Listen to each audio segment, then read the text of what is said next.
He was admitted.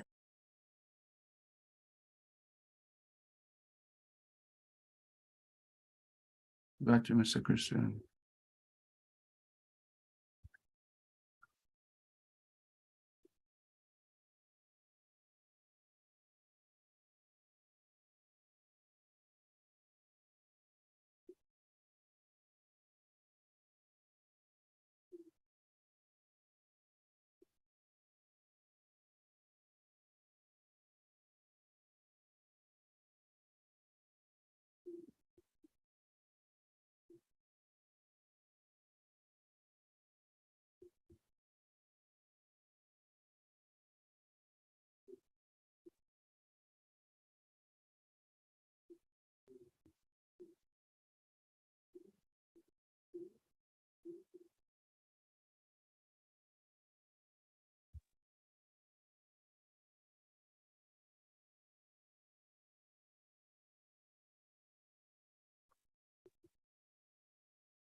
Good morning, everyone,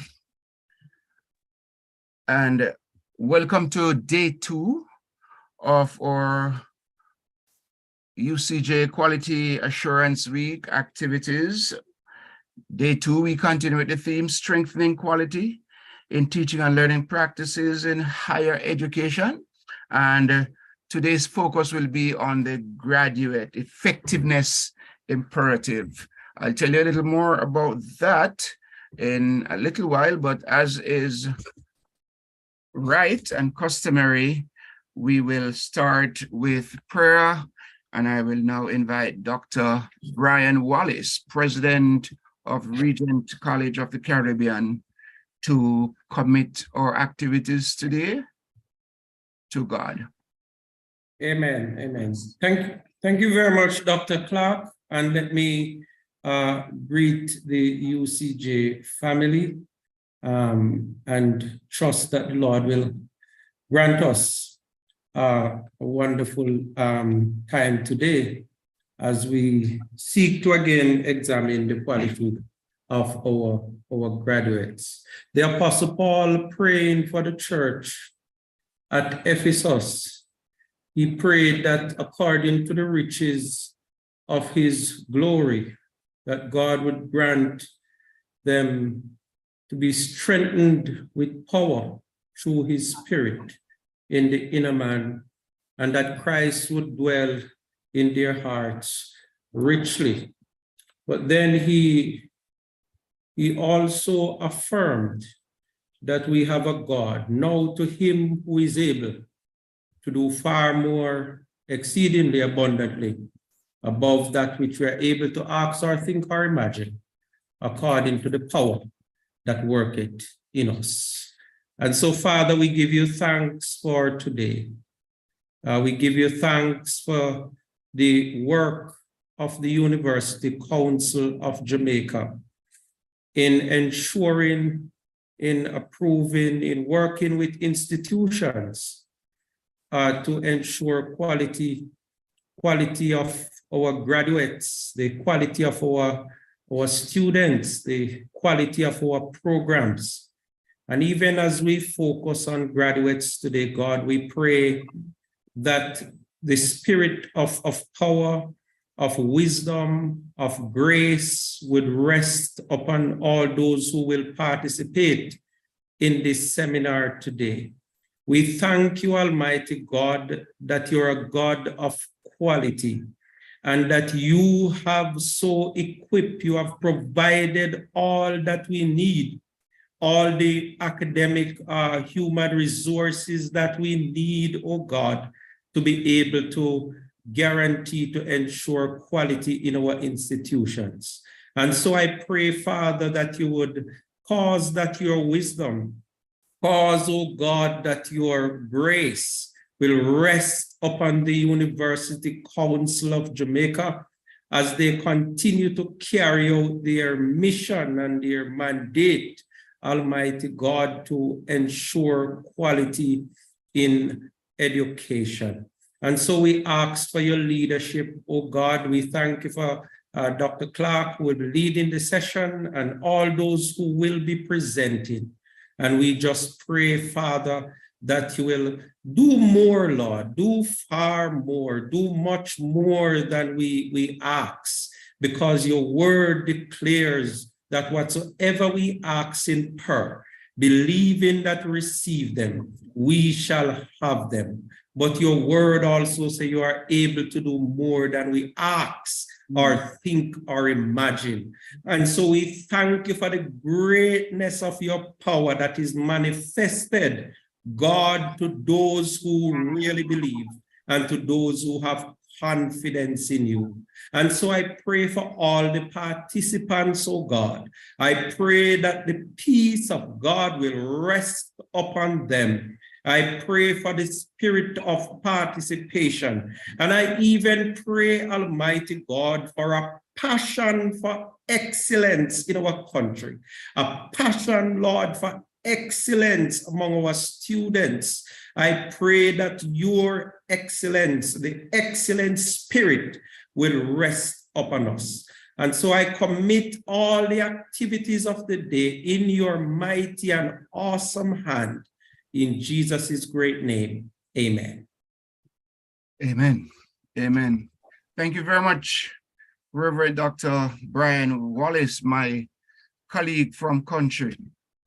And with that prayer, we feel empowered and covered to take on the challenges which face us today. Welcome, everyone. It's really great to have you. If you are a board member, we want to extend a very special welcome to you. If you are a council member, welcome. For those representatives of the higher education institutions who are with us, very, very happy to have you. We know how busy this time of year can be, and so thank you very much for taking time out to be part of this webinar. We're truly, truly grateful and happy to have you. And of course, what would it be without our presenters? And so thanks to all our presenters, whom I will whose names I will introduce in a little while. Also want to thank all the UCJ staff members who are here in support and who are also part of the team of hosts for this webinar, indeed, for the week of activities. You know, Dr. Wallace, we could well say that this is the week for Bible colleges, because I noticed that yesterday Reverend Earlmont Williams, Reverend Dr. Earlmont Williams was on. Today you and I are on, and so it's great to have you. Great to have you. Everyone, welcome to this webinar. And I don't think I need to emphasize the timeliness of this this topic that we are going to be exploring today. It couldn't have come at a better time, considering all that is happening. But let me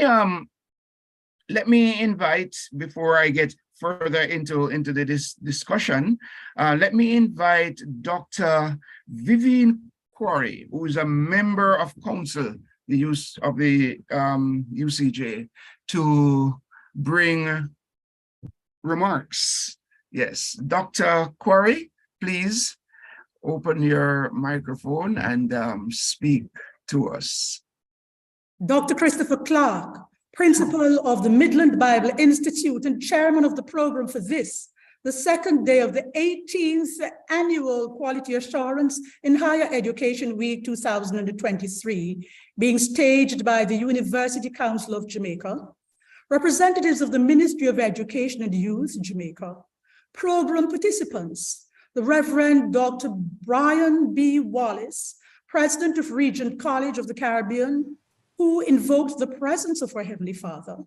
Presenters, Dr. Michaela Martin, Interim Deputy Director and Program Specialist in the International Institute for Educational Planning at the United Nations Educational, Scientific and Cultural Organization, Professor Shemaine Barrett, Dean of the Faculty of Education and Liberal Studies at the University of Technology, Jamaica, Mr. Lenworth Kelly, President of the Incorporated Master Builders Association of Jamaica, Mrs. Carla McIntosh Gordon, Chief Strategy Officer of the Victoria Mutual Group, higher education administrators, including our principals, teaching staff, practicum supervisors, registrars, librarians, student services and quality assurance personnel, and external examiners.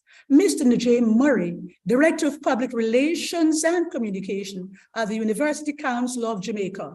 Distinguished colleagues, ladies and gentlemen, I am honored to bring brief remarks to this August Assembly on behalf of the Chairman of the Board of the University Council of Jamaica, Professor Errol Morrison, and his other members, as well as on behalf of the Executive Director, Mrs. Althea Heron, and the members of her team. The theme for this week's event, Strengthening Quality in Teaching and Learning in Higher Education, and today's sub-theme, the Graduate Effectiveness Imperative, are most appropriate for the times in which we live, especially at this critical juncture when policymakers and educators in our post-pandemic global village exuberantly wrestle with the challenges of preparing us, its people, with the skills and competences necessary to live ensconced between the fourth and fifth industrial revolutions by creatively developing and recalibrating education policies, among others, while at the same time being earnest in working towards the achievement of at least one of our pre-COVID-19 realities, that of attaining the imperatives of the United Nations Vision 2030 Sustainable Development Goals. It is within this context that the webinar that is being presented today has been planned.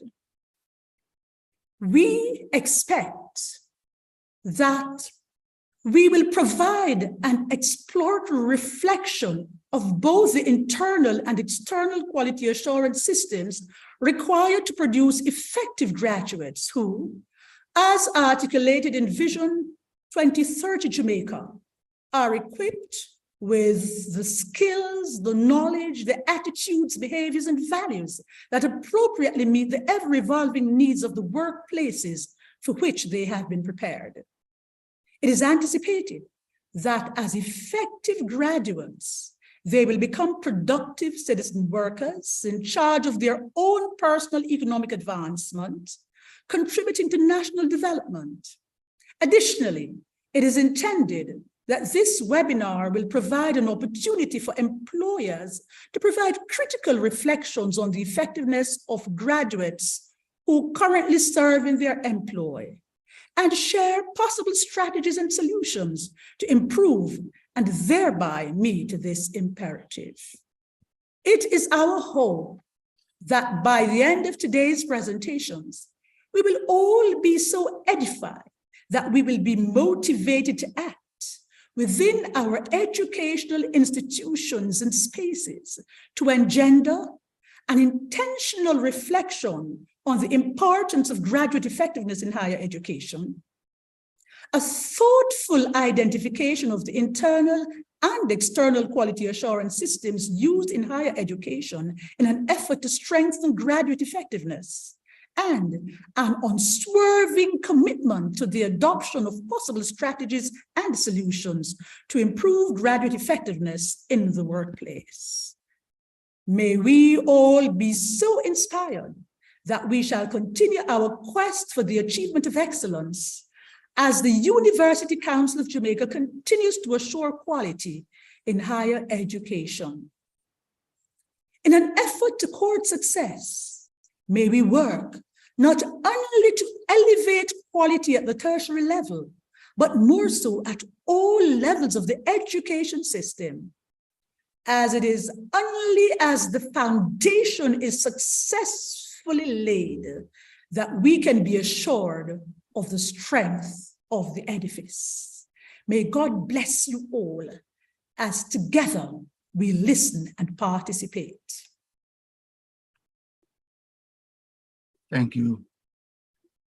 Thank you very much, Dr. Corey. Thank you very much for those words of encouragement and exhortation. And colleagues, feel free if you want to applaud. You know, the reaction buttons are there. Please feel free to use them. All right.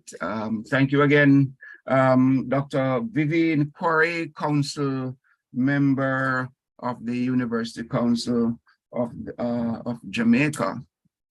And so, colleagues, we are about to get into the meat of the matter, as we say, the reason for which we are, the primary reason for which we are gathered today, to consider strengthening quality in teaching and learning in our institutions, and to focus primarily on the graduate effectiveness imperative. You know, there was once upon a time when in universities, because of small numbers and the fact that they catered to an elite, we might say, the question of quality never did come up for discussion. But as higher education has become more massified, if I can use that word, more persons, many more persons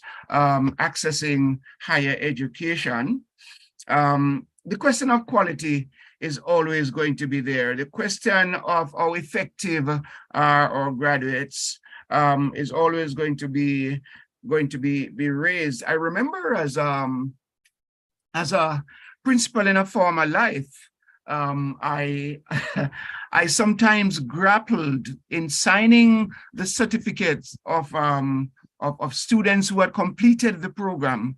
You would come up on a certificate for you to sign, and in terms of the grades, the student had accomplished enough and had met the requirements, the academic requirements for graduation. Yet there was sometimes a lingering question as to whether this one and this one were ready. What kind of impact would they make upon leaving the confines of the college?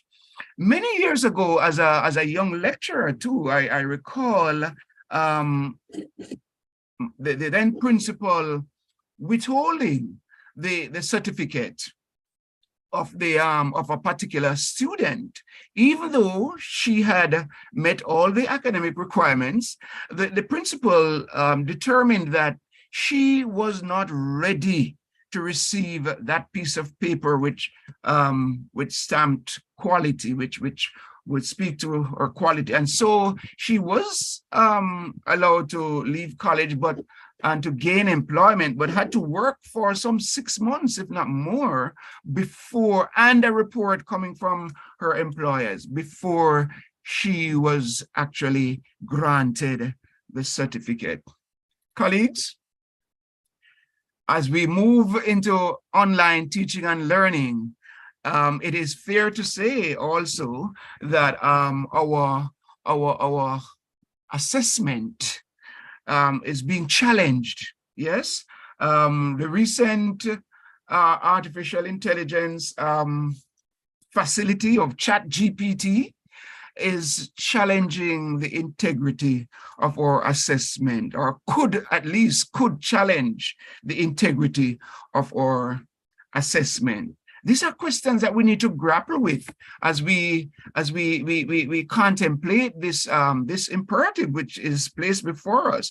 How effective are our graduates? How are we going to measure that? How do we improve our teaching and learning and our practices to ensure, or to at least assure, quality in the graduates we send out? We have a team of erudite presenters to address the topic. I'm just going to introduce them by name and give you some further information on our first presenter, and the others will be introduced in a more fulsome way thereafter.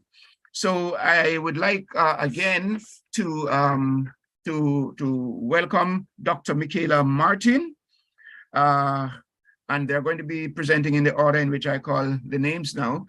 So that's Dr. Michaela Martin, Professor Sherman Barrett, Mr. Lenworth Kelly, Mrs. Carla McIntosh Gordon.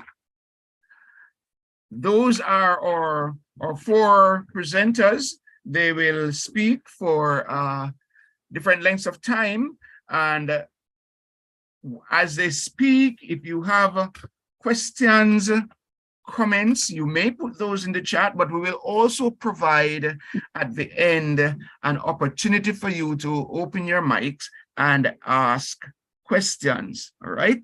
There's also going to be a poll. Yes, each presenter will have a poll which will come at the end of their presentations, right?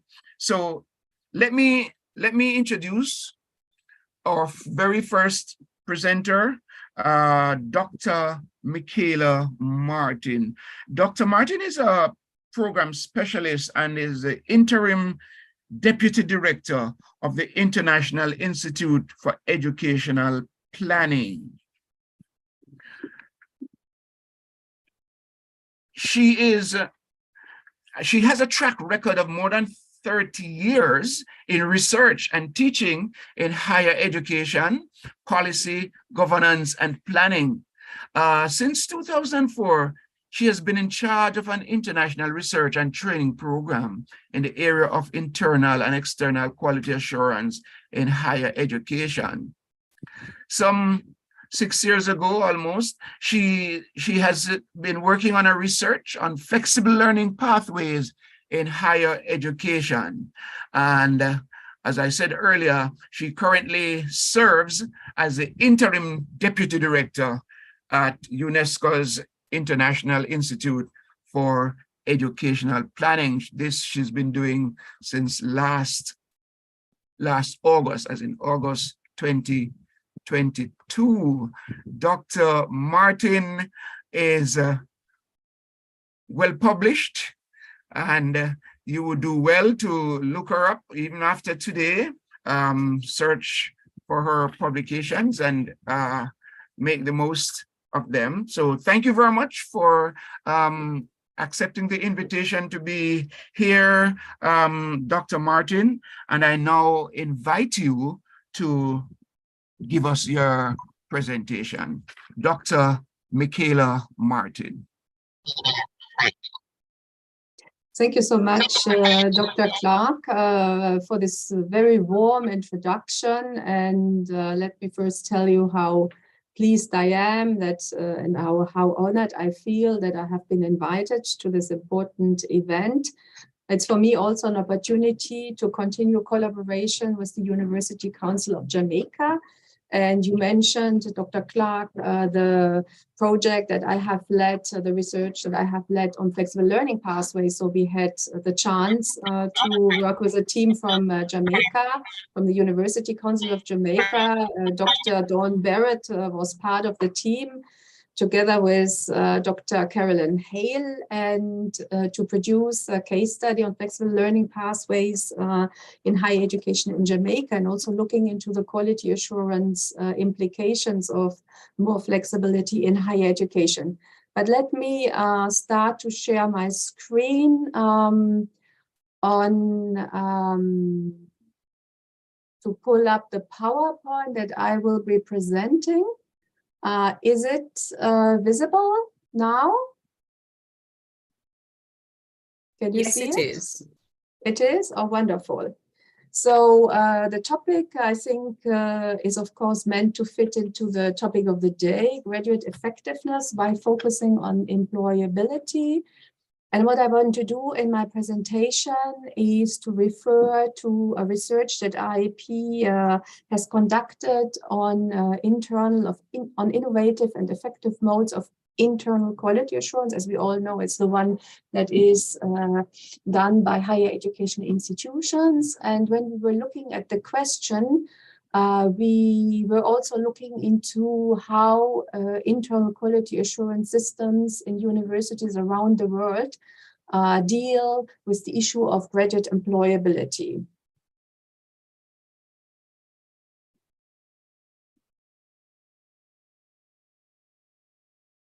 Okay, so when we were looking into this question of graduate employability, we were looking also into a number of definitions. And I think it's quite interesting because they bring up some of the tensions that we are facing when we are discussing the issue of graduate employability and its linkages with internal quality assurance.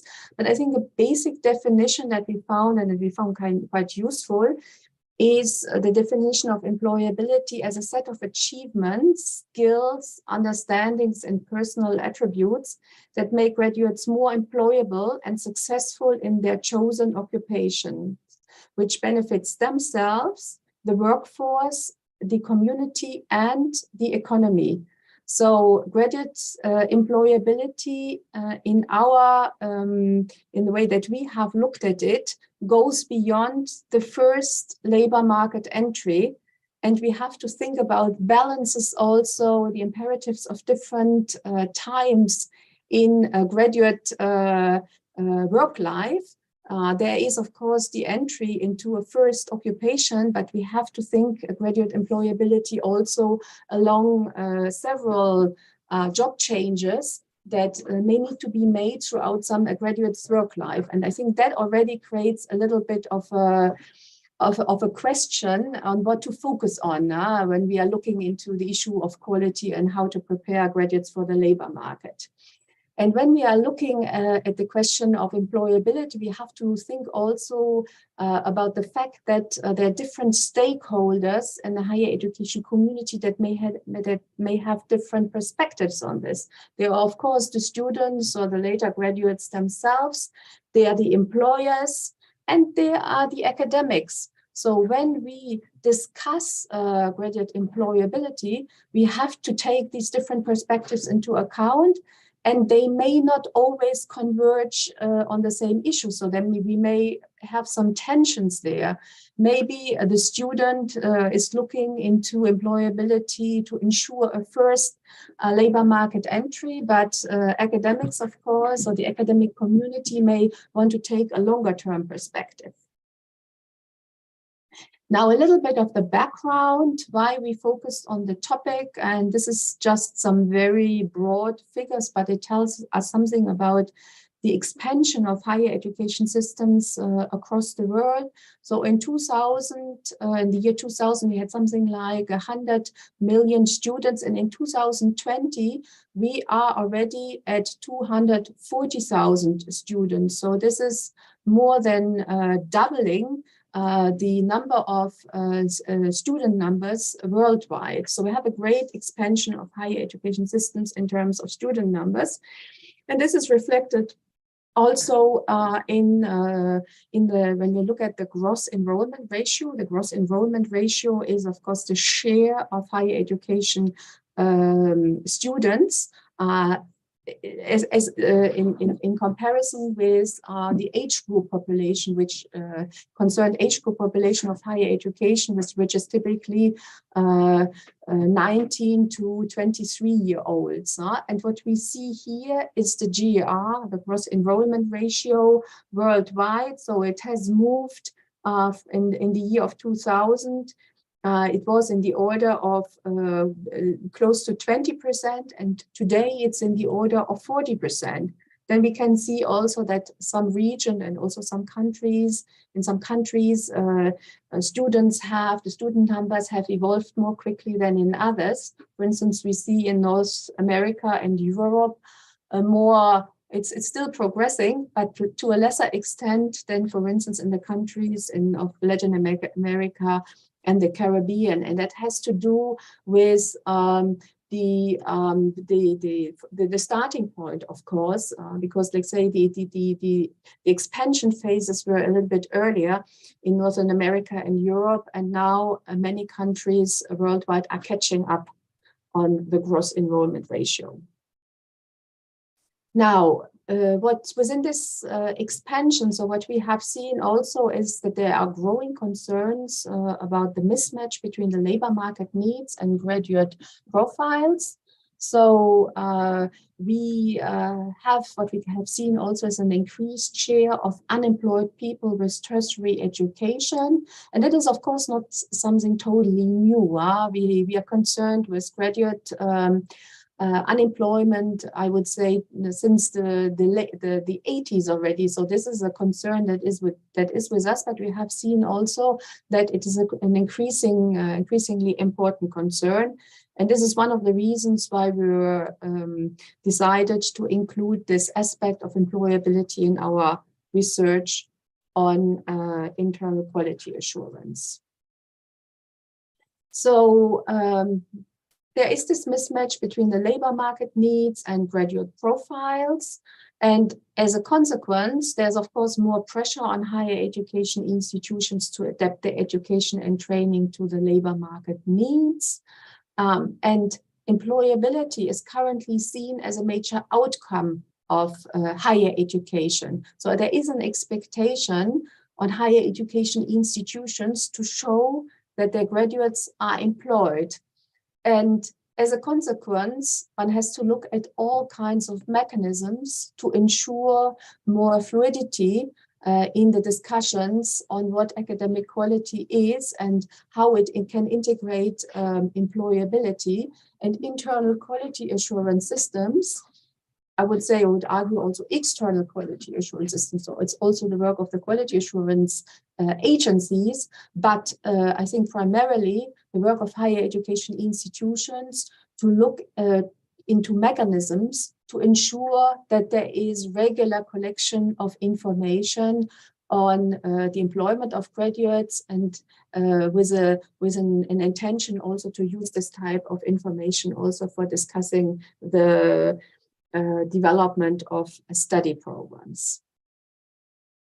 So our institute conducted a research on, as I mentioned, innovative and effective internal quality assurance systems. So what we did an international survey jointly with the International Association of Universities, who has a big database of some 20,000 higher education institutions. We had I would say a reasonable response rate of some 7%.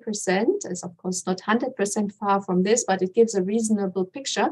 And we were asking about existing mechanisms in the internal quality assurance systems of these universities. But we wanted to go a little bit deeper and study the effectiveness and the perceptions of the effectiveness of these mechanisms in a small sample. So here these are the 8 universities, and we set up teams. We worked with teams from these 8 universities, and they were doing surveys inside the university to study the perception of the effectiveness of existing internal quality assurance mechanisms.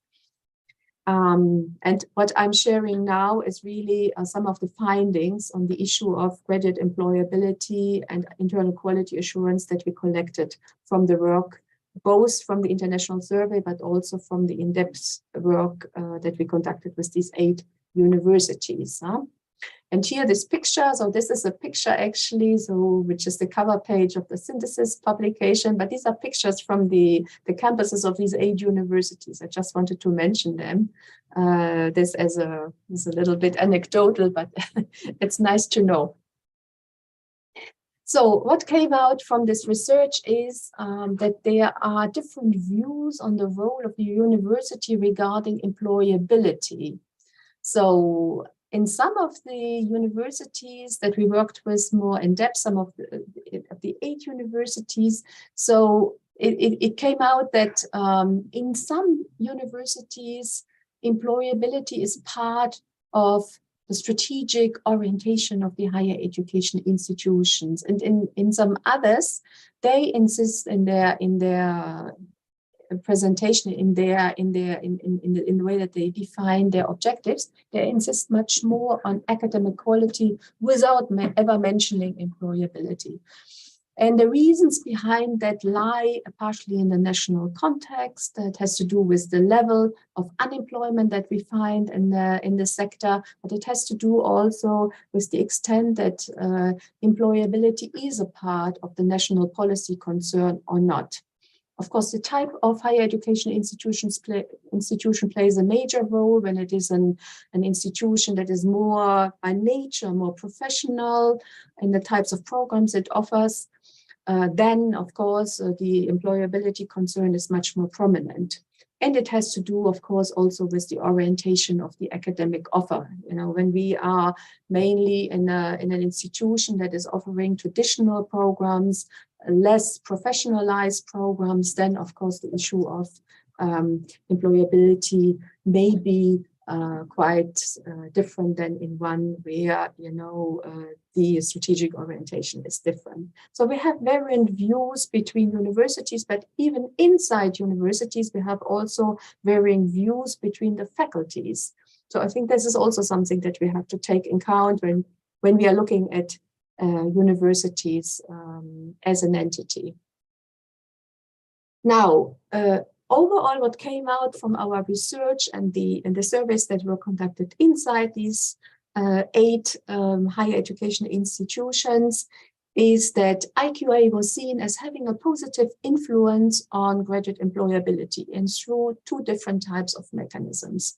So there's on the one hand an indirect link between IQA and employability because IQA practices enhance a university's reputation and graduate employability as a consequence. Somebody who graduates from a reputationless higher education institution has better chance to find a job than somebody who comes from an institution that is perceived as of lower standing.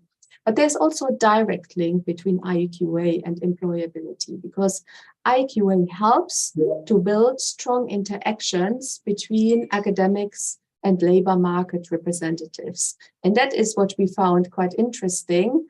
And now I will talk a little bit about the tools. But let me first now ask our colleagues from the University Council to set up the poll on the strategic orientation.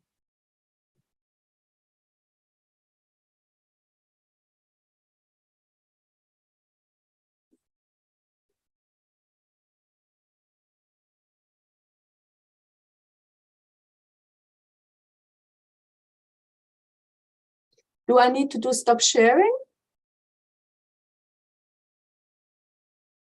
Yeah, okay, so here's a question to you. In my opinion, with regard to their strategic orientation, higher education institutions should emphasize predominantly academic quality or employability.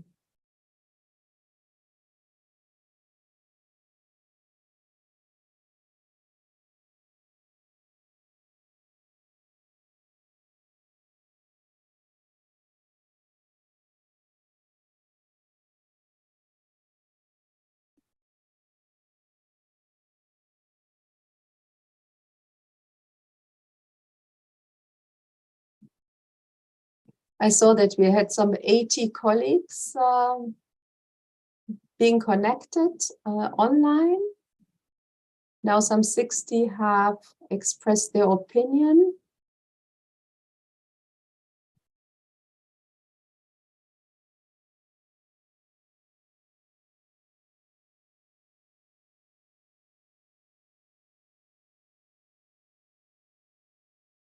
Let us wait another 30 seconds before I start commenting the result. We are now at 68 opinions, 70.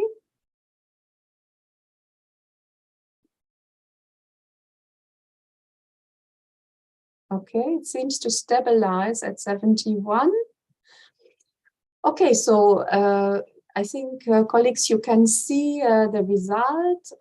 So we can see that actually there is the question is, you know, we have 45% who say, I think, that higher education institutions should emphasize academic quality, and there's 55% who say it should be employability. Yeah. So that is quite interesting. So there's actually quite an interesting spread. There's a slight preference, of course, to employability, but not that much, actually. I thought that I would have thought that given the topic of our debate, it would go quite strongly on the side of the employability. So it shows that this is a question where there is not so easy consensus. I think one can easily argue that employability is part of academic quality. I think it should be, in a way. That is a little bit the argument of my presentation, but we can see that this is really a question where people do not necessarily agree so easily. So thank you very much. Maybe we can, I continue with my presentation then. Can I just close it? Okay, so that's what I do now. And then I move on with my presentation. So here we are now moving into the more technical side of the issue, into the side of, you know, what are the existing IQA tools and processes that help us to enhance employability.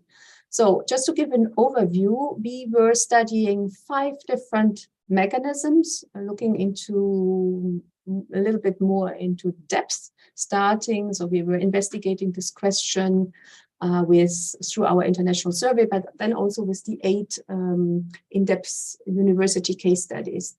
So one mechanism is about involving employers, professionals, and alumni in development and review of academic programs and curricula. And then the second one is about tracer studying. A third one is about employer satisfaction surveys. A fourth one is about the monitoring of internship.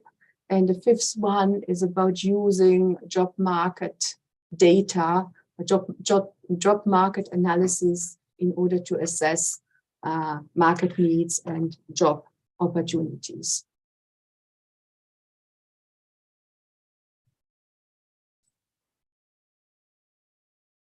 So here is some data from our international survey. So we were asking the questions: to what extent do these tools and processes exist in your university?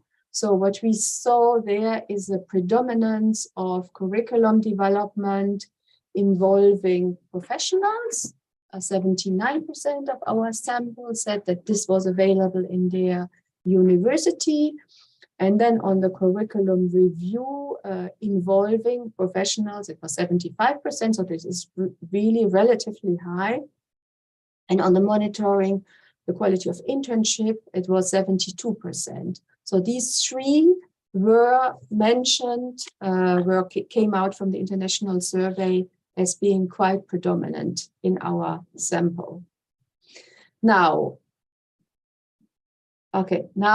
let me go a little bit through these different mechanisms. So the first one is graduate tracer studies. So if you are familiar with this is surveys which are conducted among graduates to investigate the process of job market integration, employment conditions, fulfillment, and knowledge. And this is also quite a commonly used IQA tool for the analysis of graduate employability.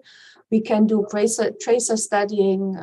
Typically, that would be done 1 year after graduation, but sometimes it can be done also 3 years after graduation. And then, of course, depending on this time span you are investigating, one is investigating different types of issues.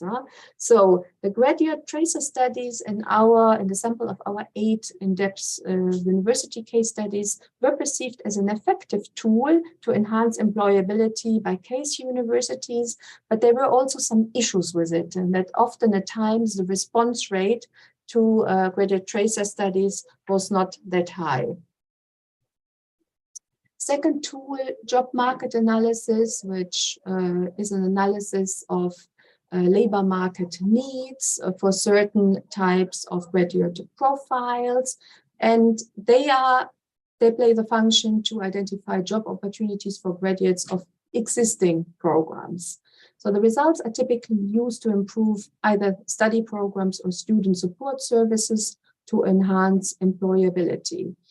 So the data is gathered by direct labor market surveys. It can be done online or offline through paper questionnaires. And often universities produce annual reports on the job market with an analysis of employment opportunities for graduating students. But this is often data that is used also by career services inside the universities, where students go and can consult to investigate about labor market opportunities, either before they choose a study program or while they are on it and they want to have more information on specializations that they can choose. So they were seen overall as having a positive effect. But the specific effect varied widely according to the way that the analysis was used, because it could be, as I mentioned, either inputted directly into quality analysis or otherwise used also by career services. Now, involvement of employers in study program development and revision, as I mentioned, is something which is relatively frequent and common. This is, and the difficulty is actually to organize the dialogue between employers, because what we see often at times is that there can be committees, standing committees involving representatives of employers and labor market stakeholders. And they take part into annual review processes. They take part in the discussion, and then they suggest changes to the curriculum. So this is something which we have seen in one of the universities, the University of Bahrain, where such a structure of standing committees involving employers was present, and we thought that this was a good practice. Another good practice comes from the University of Duisburg-Essen in Germany, where they're also using tracer study data in the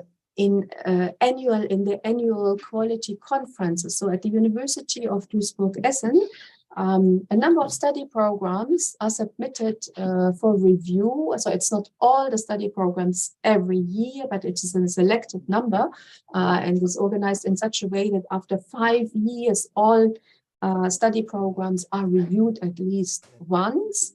And then they organize annual quality conferences, and where a number of data is actually used and discussed by internally this time. So it's data about, it's about the progression of students, how successful the students are moving through the system. But it's also created tracer study data. And then they discuss the implication of this data to make recommendations on the improvement of the study programs, and produce quality reports on those study programs that have been reviewed. And these quality reports enter into institutional evaluation, in a 6-yearly institutional evaluation. So what is interesting about this mechanism also is not only that we are using graduate tracer study, but that it is also used for the discussion, and the conclusions are feeding back also into institutional planning processes. That we found also quite interesting. Huh? Employer satisfaction surveys, they measure the extent to which employers are satisfied with graduates in terms of competencies and skills in the workplace.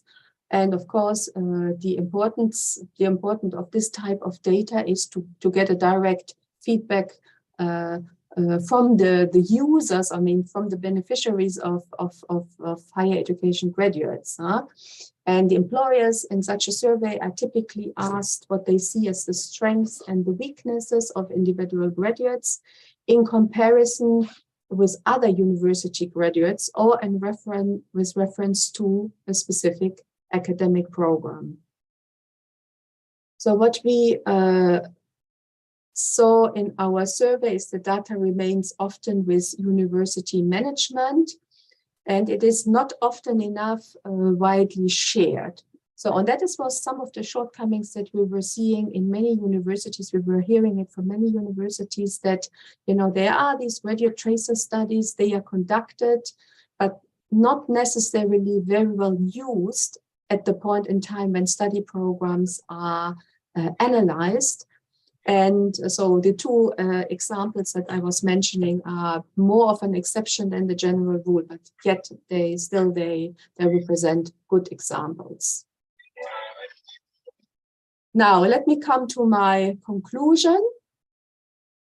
So I think the general context that we have seen with a massive expansion of higher education enrollments, then also an increasing concern with graduate employability, it actually pushes for a more systematic involvement of employability-related IQA tools.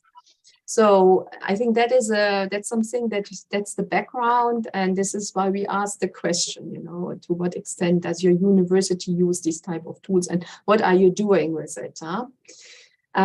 There are contextual factors that influence the perceived importance of employability, and there's not a general agreement. We have seen it also in this group.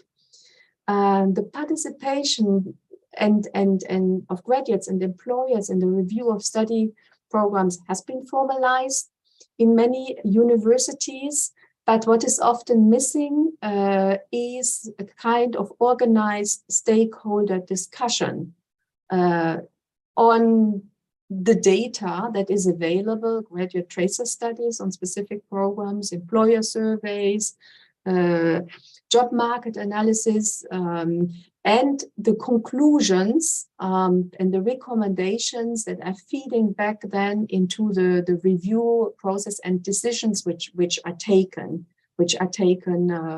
on the renovation of study programs. Huh?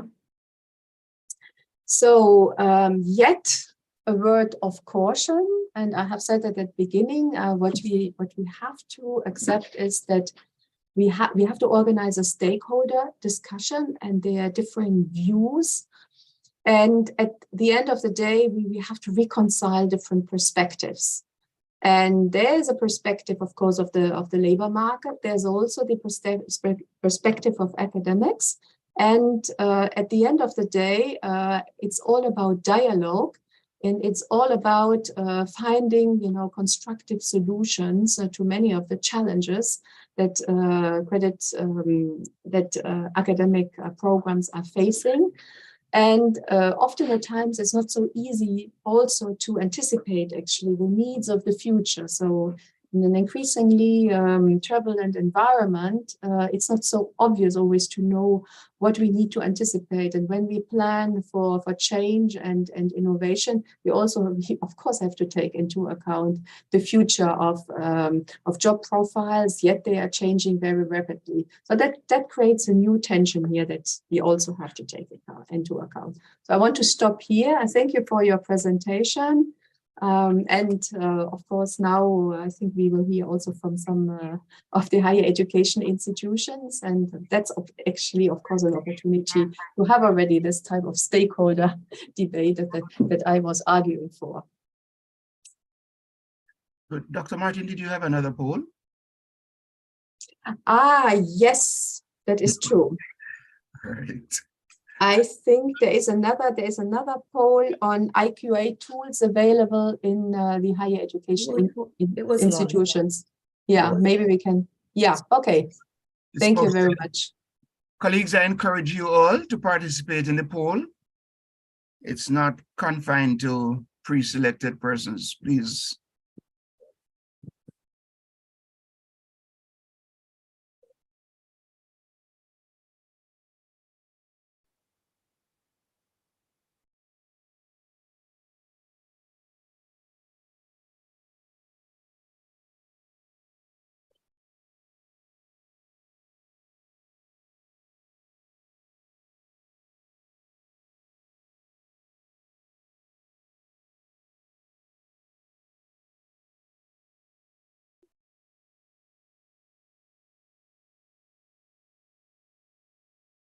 Okay, we have some 35, 38, 40 positions. Oh, it's moving up rapidly now. Yeah, I think they're more. Needed a little bit of reflection, maybe. We have well over 100 participants here, Dr. Martin. So. Oh, yeah. Okay. So about half of the participants who have who took the poll.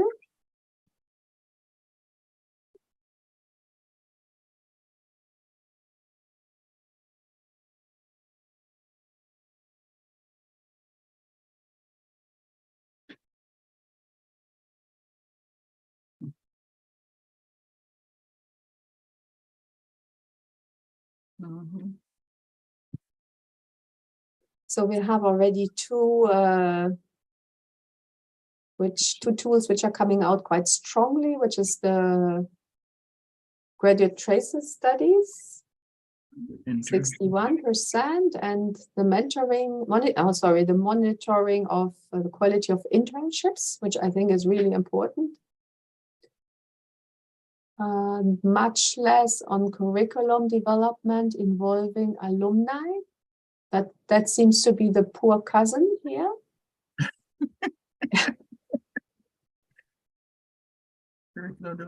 Okay, but there is it's interesting. I think there's quite a good spread actually of tools. So I can see that the IQA tools are already quite well in use among the higher education institutions in Jamaica.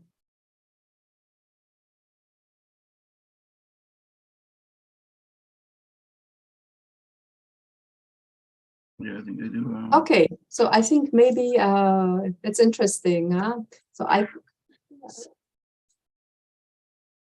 think I can stop here. Yeah.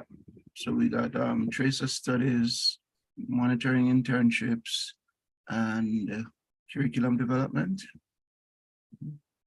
as the predominant. Okay. But maybe this menu gives also some good ideas on how to evolve practice. Indeed. True. Okay, thank you very much. In the interest of time, I'm stepping back for now. Good.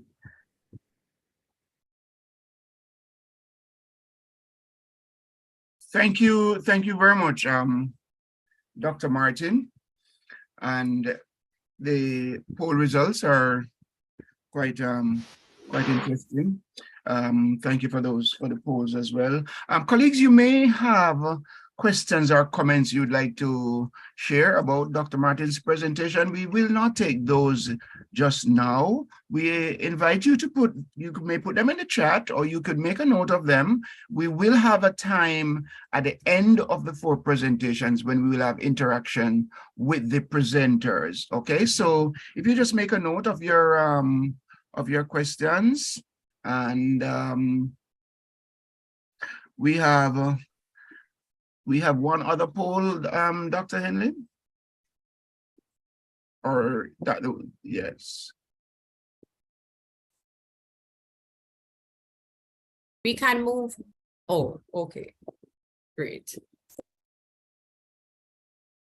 Oh, this is the other poll.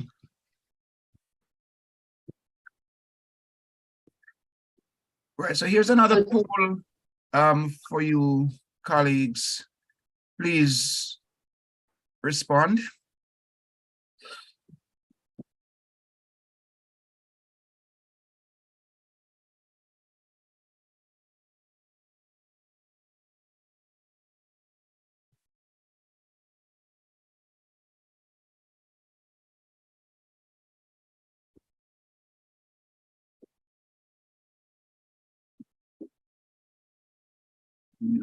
Okay.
We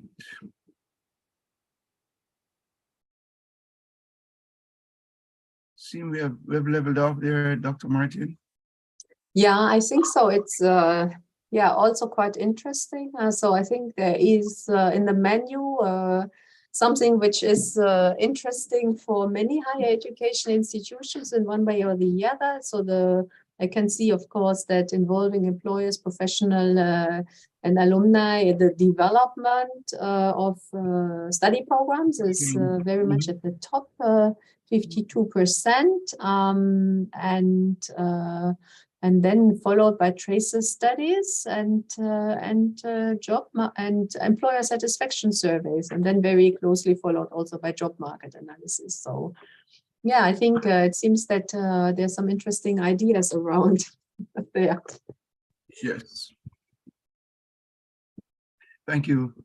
Thank you, everyone. So remember now, please, you add the questions that you may have for the presenters in the Q&A section, and we will take them after. All right. Thank you.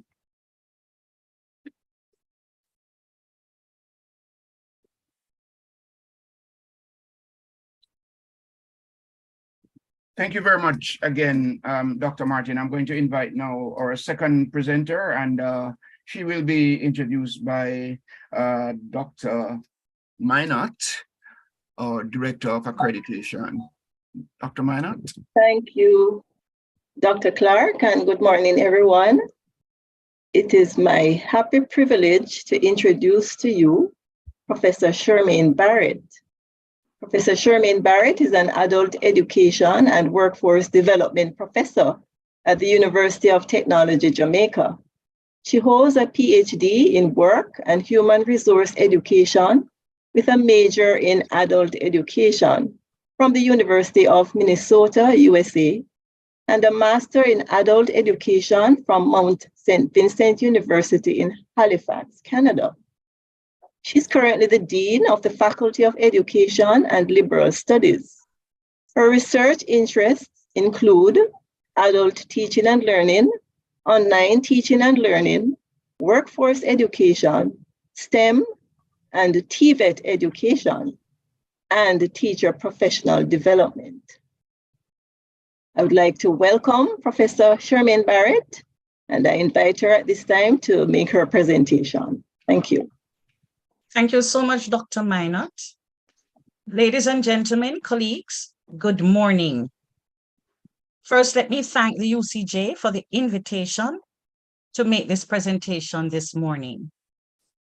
You know, as I I advance in my academic career, the subject of quality has taken on more and more relevance to me. And so it is an honor to share with you my thoughts on this subject this morning.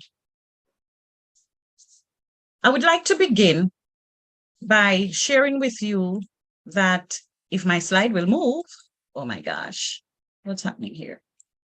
All right.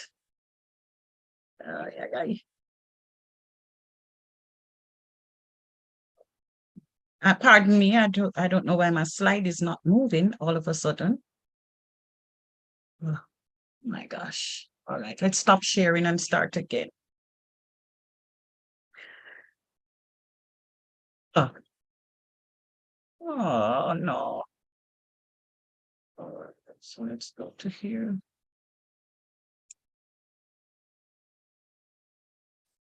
All right, give me a minute, please. I think I know what is happening.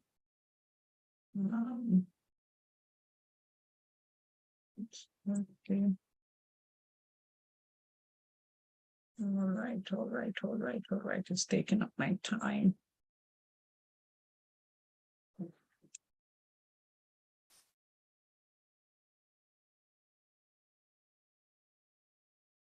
Okay.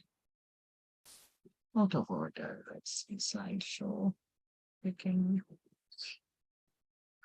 Right. So I hope I won't have that trouble anymore. So I'd like to begin by acknowledging that our discussion this morning is not just important for us locally, but that it fits right within the international dialogue and treaties that have been signed. So the Sustainable Development Goal to which Jamaica is a signatory does speak to this matter of quality. So it speaks in Goal 4, it calls for quality education for all. And from my perspective, that makes quality education a right, a public right. But the document goes on to speak to ensuring equal access for all women and men to affordable and quality technical, vocational, and tertiary. And it didn't stop there. It says, including university. And that to me says that quality is a right at all levels of the education system. It is therefore significant that we are discussing quality and quality teaching and learning in the higher education sector this morning. So for the rest of the presentation, we are going to look at what is quality education, because we should set the base, and two types of quality. We are trying to define the graduate imperative, since the title that I was given had a focus on the graduate imperative. Then we are going to draw from examples from other sectors other than education. And then from that, we'll pick out some inputs that impact quality education. We look at quality within the process and the outputs. Okay, so in terms of defining quality, the literature is clear on the point that defining quality continues to be difficult, with some arguing that quality can neither be defined nor quantified, and others asserting that quality is subjective and dependent on individuals' perspective. However, if we are to discuss this matter here this morning, I believe I need to proffer definition. And so I speak from the perspective that quality education is one that is responsive to its context, it's fit for purpose, and it is holistic. In terms of responsive to its context, it suggests that context informs what people need to know, what they need to be able to do, how to live together, and the skills needed for individuals to develop their full potential in responding to the context. Therefore, the curriculum must be relevant, it must be valued by the students, it must be valued by employers, and it must be valued by the stakeholders within the wider society. And therefore, I believe if we should take on quality from that perspective, complaints like students not being adequately prepared would subside. When we look at fit for purpose, again, I want the fit with society is also critical, but I want to use the work of Clark, 2005, when he made the point that education must do more than provide intellectual stimulation and prepare citizens for the world of work.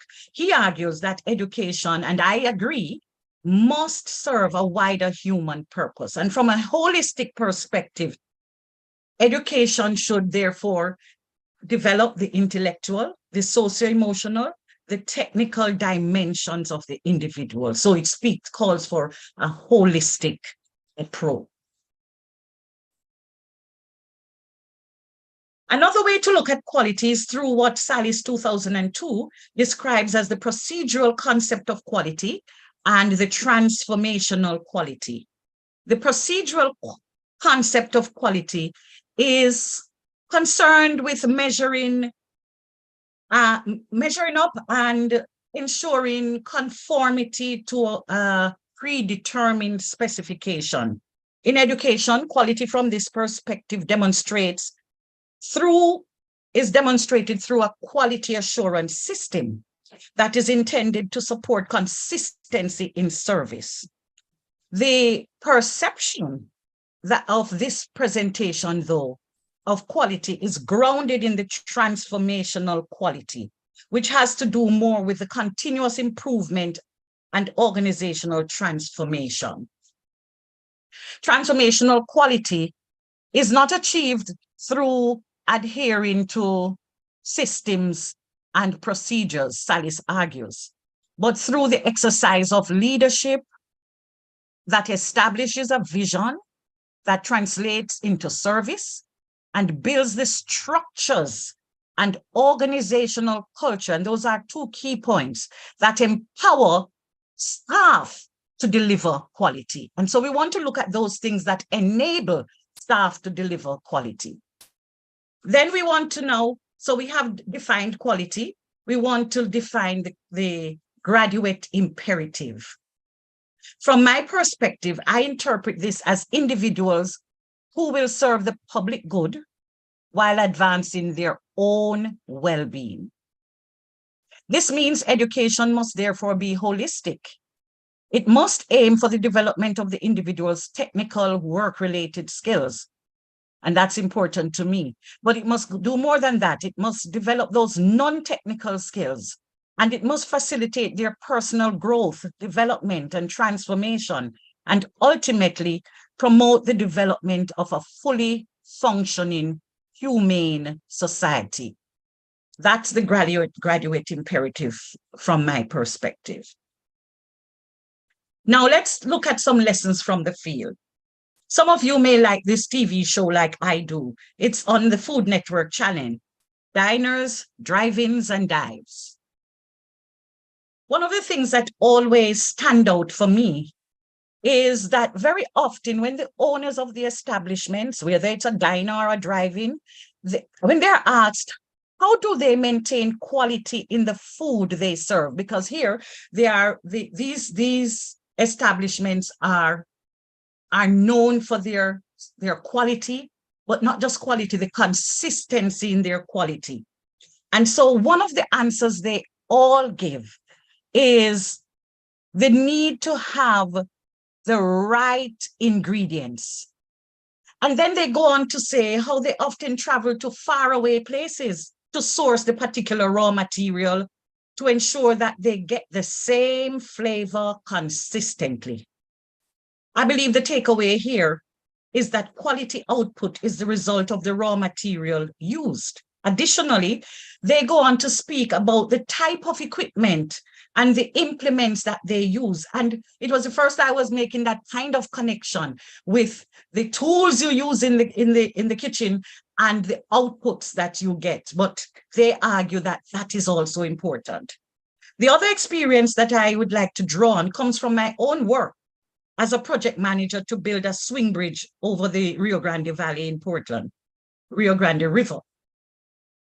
It has never left my mind the importance of sourcing the right kind of lumber to ensure that the flooring would last a long time, even though it would be subject to rain and heat, plus the wear and tear of foot traffic across the bridge. Again, quality of the raw material enabled quality output. Importantly though, those quality inputs must be exposed to the competent hands of the chef or the builder, as in my two cases. So quality output also depends on the competence of those who are using or employing the use of the raw material.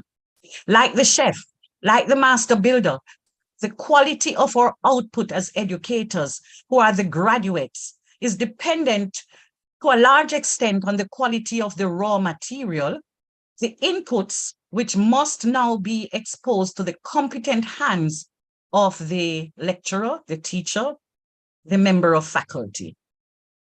And of course, a critical input is the students themselves. But this paper, this presentation is not going to address the students. We are taking that as a given, and then we move on to look at some of the inputs that impact quality.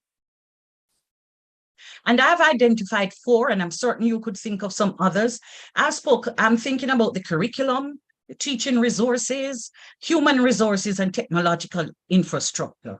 From the perspective of a curriculum, the curriculum should, if it wants to be fit for purpose, if it wants to be responsive to its context, it must be current, it should be relevant, and should meet the needs of the students, the job market, and the society. And as we had just heard in the previous presentation, one very practical way here is to engage the professionals in the field as we pull those curriculum together. But in the 21st century, the curriculum should be technology infused and should be focused on developing innovators. Those are some of the things I put forward. But importantly, it must also include those transferable skills, or as we learned yesterday, the essential skills that are critical for the 21st century. And we could go on, but given my time, I'll move on. The teaching resources. Institutions should invest in those resources, technology, and facilities that support learning and provide students with the tools they need to succeed. The focus is on quality inputs. Here we are speaking about access to libraries, computing resources, access to lab facilities, technology-enhanced classrooms, and for me, very importantly, discipline-specific technological devices, especially for those of us who are involved in professional training. A biggie for me now, and for you, I believe, is human resource. And you know, in an academic institution like universities, there's a wide cross-section of human resources that make it work. Today, however, I want to look on members of faculty. So key to quality in the teaching learning process is the quality of faculty. Empirical research shows that an important factor in determining the gains of student achievement is teacher quality. And so instruction should be delivered by qualified, experienced faculty, and I would argue with strong academic credentials and a commitment to teaching. It speaks to the faculty's content knowledge. And I know traditionally universities focus on this aspect, their content knowledge. But it's very important to note that more and more faculty pedagogical content knowledge is valued as critical in maintaining good standard and quality. That is their knowledge of different teaching strategies and methods. But also important is the faculty's knowledge of assessment strategies. This is fundamental to the quality consideration. And we will look a little bit more on assessment in the other section of this paper. And so what this calls for as we seek to improve the quality is the continued faculty learning and professional development. And there are some institutions, and kudos to them, who have a well-established professional development unit. This is critical. It's critical, especially in this time when there is change is rapid in content, in the tools we use. So this is important. And the final area here is technological resources. Colleagues, we cannot discuss matters related to quality teaching and learning in the 21st century without giving attention to the technological infrastructure in our institutions that support teaching and learning in the online environment. More and more students are requiring engagement in this online space because it's flexible and allows them to be able to go on with other aspects of their lives while they are studying. So those are some of the considerations. When we get to the process of the teaching and learning situation, the first thing we identify teaching strategies, the learning environment, assessment methods, technological considerations. When we look at teaching strategies, what I'm arguing for is that a student-centered approach which encourages active learning using diverse methods is going to be critical as we engage all types of learners in order that they might engage and obtain a quality output. I argue too that it should be the teaching strategies should be technologically infused, and as that is important within this context. Let's look at the learning environment. And the key point I'll make here is that creating an engagement and meaningful learning-centered environment that is cooperative, collaborative, and supportive, enabling all students to be free to participate and to engage is going to be critical in this quality focus. We turn our attention now to assessment methods. And assessment here refers to assessment of students' learning outcomes, as well as the quality of the program. I argue that student institutions should have a comprehensive assessment and accreditation process that measures not only student learning outcomes, but also the institutional programs. We must assess the quality of our programs and services to ensure that they meet the needs and the expectations of our stakeholders, the students, faculty members, other stakeholders. And that very important for me is that assessment of student learning outcomes should include assessment of learning, which we are very good at, which is the summative approach. Assessment for learning, which is the formative assessment. And as assessment as learning. And here, assessment as learning focuses on assisting students to be active, engaged, and reflective learners as they go about making the connections between the feedback they get from their lecturers on their work and their learning. How do they improve their learning through those feedback? And then we look at technological considerations. Here we consider the use of technology in the classroom, both as an aid to teaching and as an aim in the teaching process. Technology as an aid serves the purpose of enhancing learning processes. So for example, the use of web-based learning, simulations, games, those things enhance the learning process. But those also boost learner engagement and motivation. We all know that motivation is a critical part of student success. And these learning resources also, technological resources also help to facilitate collaboration among learners, which is very important within a constructivist environment. And so the technology as an aim really supports the learning. Technology as an aid, Technology as an aim speaks to building the skills and competencies of students to use the technologies that are relevant to their discipline area. or I should say area of discipline. And I want to draw from engineering or the technical field. So for example, we might want to ensure that our students know how to use the CNC machine. We want to know that, let them know that how to use the AutoCAD software. That's technology as an aim.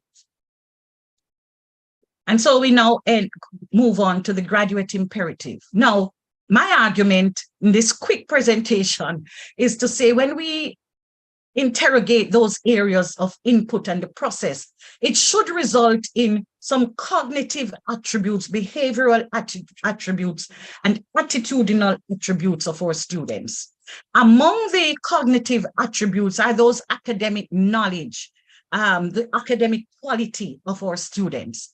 But it also must relate to those industry-related content knowledge or the employability skills and competencies and capabilities of our students. Among these within the 21st century is digital literacy. So the curriculum should have that built in. Among the behavioral attributes that I am highlighting this morning are technological competence and skills.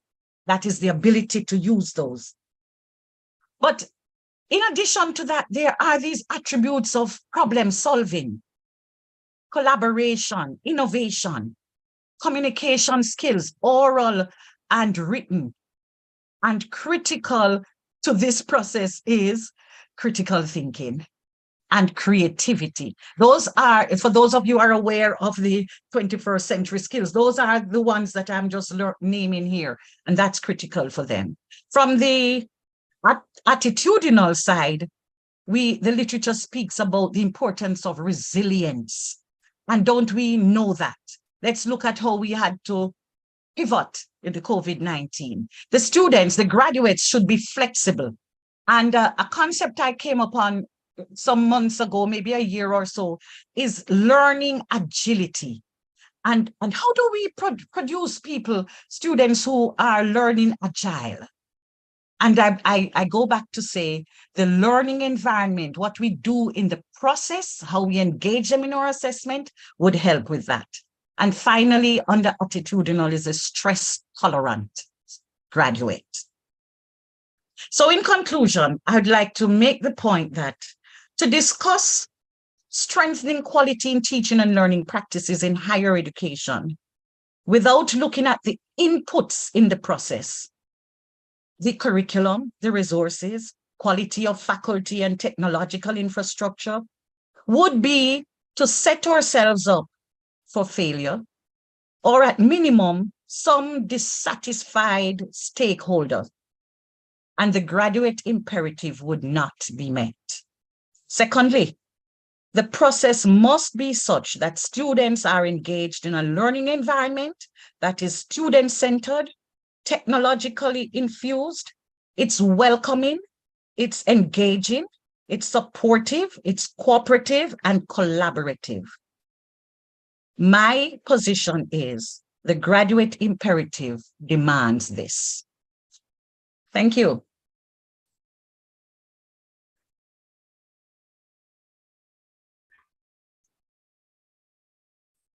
Thank you very much, Professor Barrett. That was Professor Charmaine Barrett, as she shared with us. And colleagues, again, as we thank Professor Barrett, you may have questions or comments for her. We ask you to put them in the Q&A feature. Look at the bottom of your screen. You will see that question and answer feature. Go there, put your questions, your comments, and we will take them later. Professor Barrett, you do have a poll, don't you? Yes, there are two polls. Two polls. All right, let's take them. Here we go.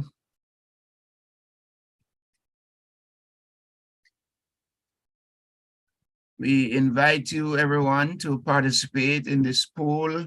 Let me welcome those who joined after the official welcome was given. I see that the number has grown significantly since then. Welcome, very happy to have you with us. Please join in and start with this poll on socioeconomic base. Quality higher education is a foundation of a strong socioeconomic base. Do you agree or do you disagree? And we have just over 70, going closer to 80 persons responding. We'll give you a couple more seconds and we will close the poll.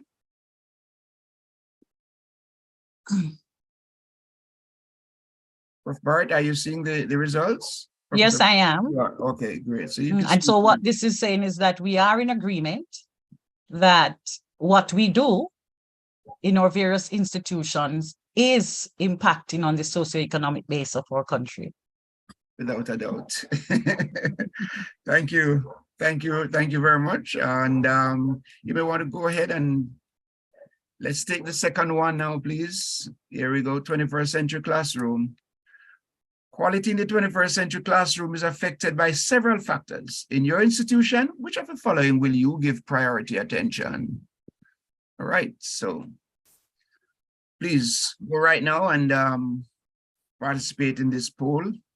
Curriculum, human resources, teaching resources, technological infrastructure. To which will you give priority?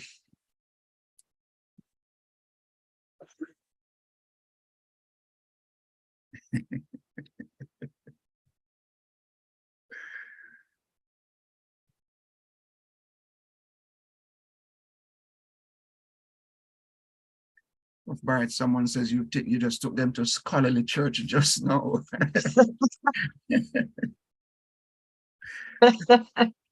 I hope they come away learning in the church. You know, in church, sometimes we go away, we are not impacted. Well, I hope they are impacted. Sounds like converted to me. Right, that's right, that's true. Mhm. Right. All right, we seem to, it's slowing down. No, it's And getting more I guess the, we're getting more getting more. Yes, the numbers are moving into the 70s now.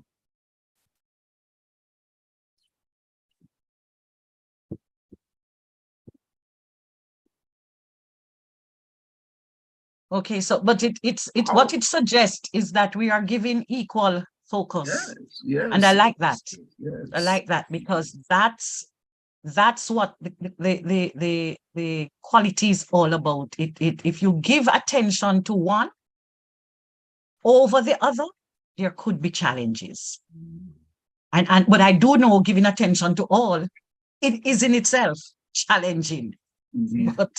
But yeah, this is good. I like to see that. I like to see that. Thank you.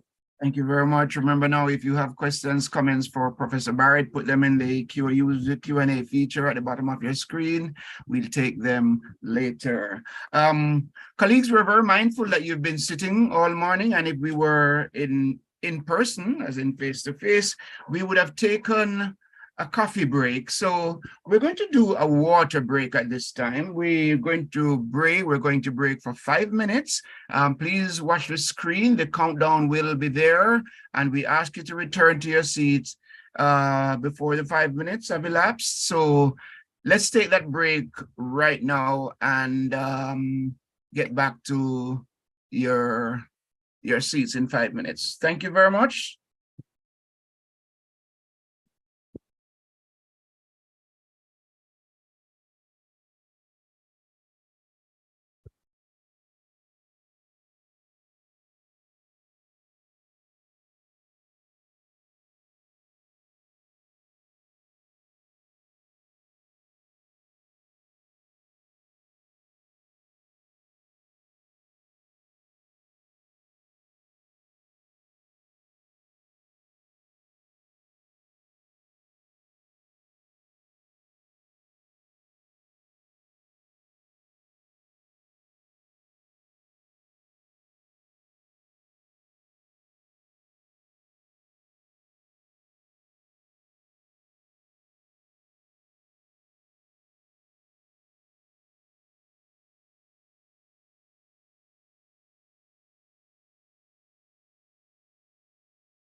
I think we have exhausted our 5 minutes.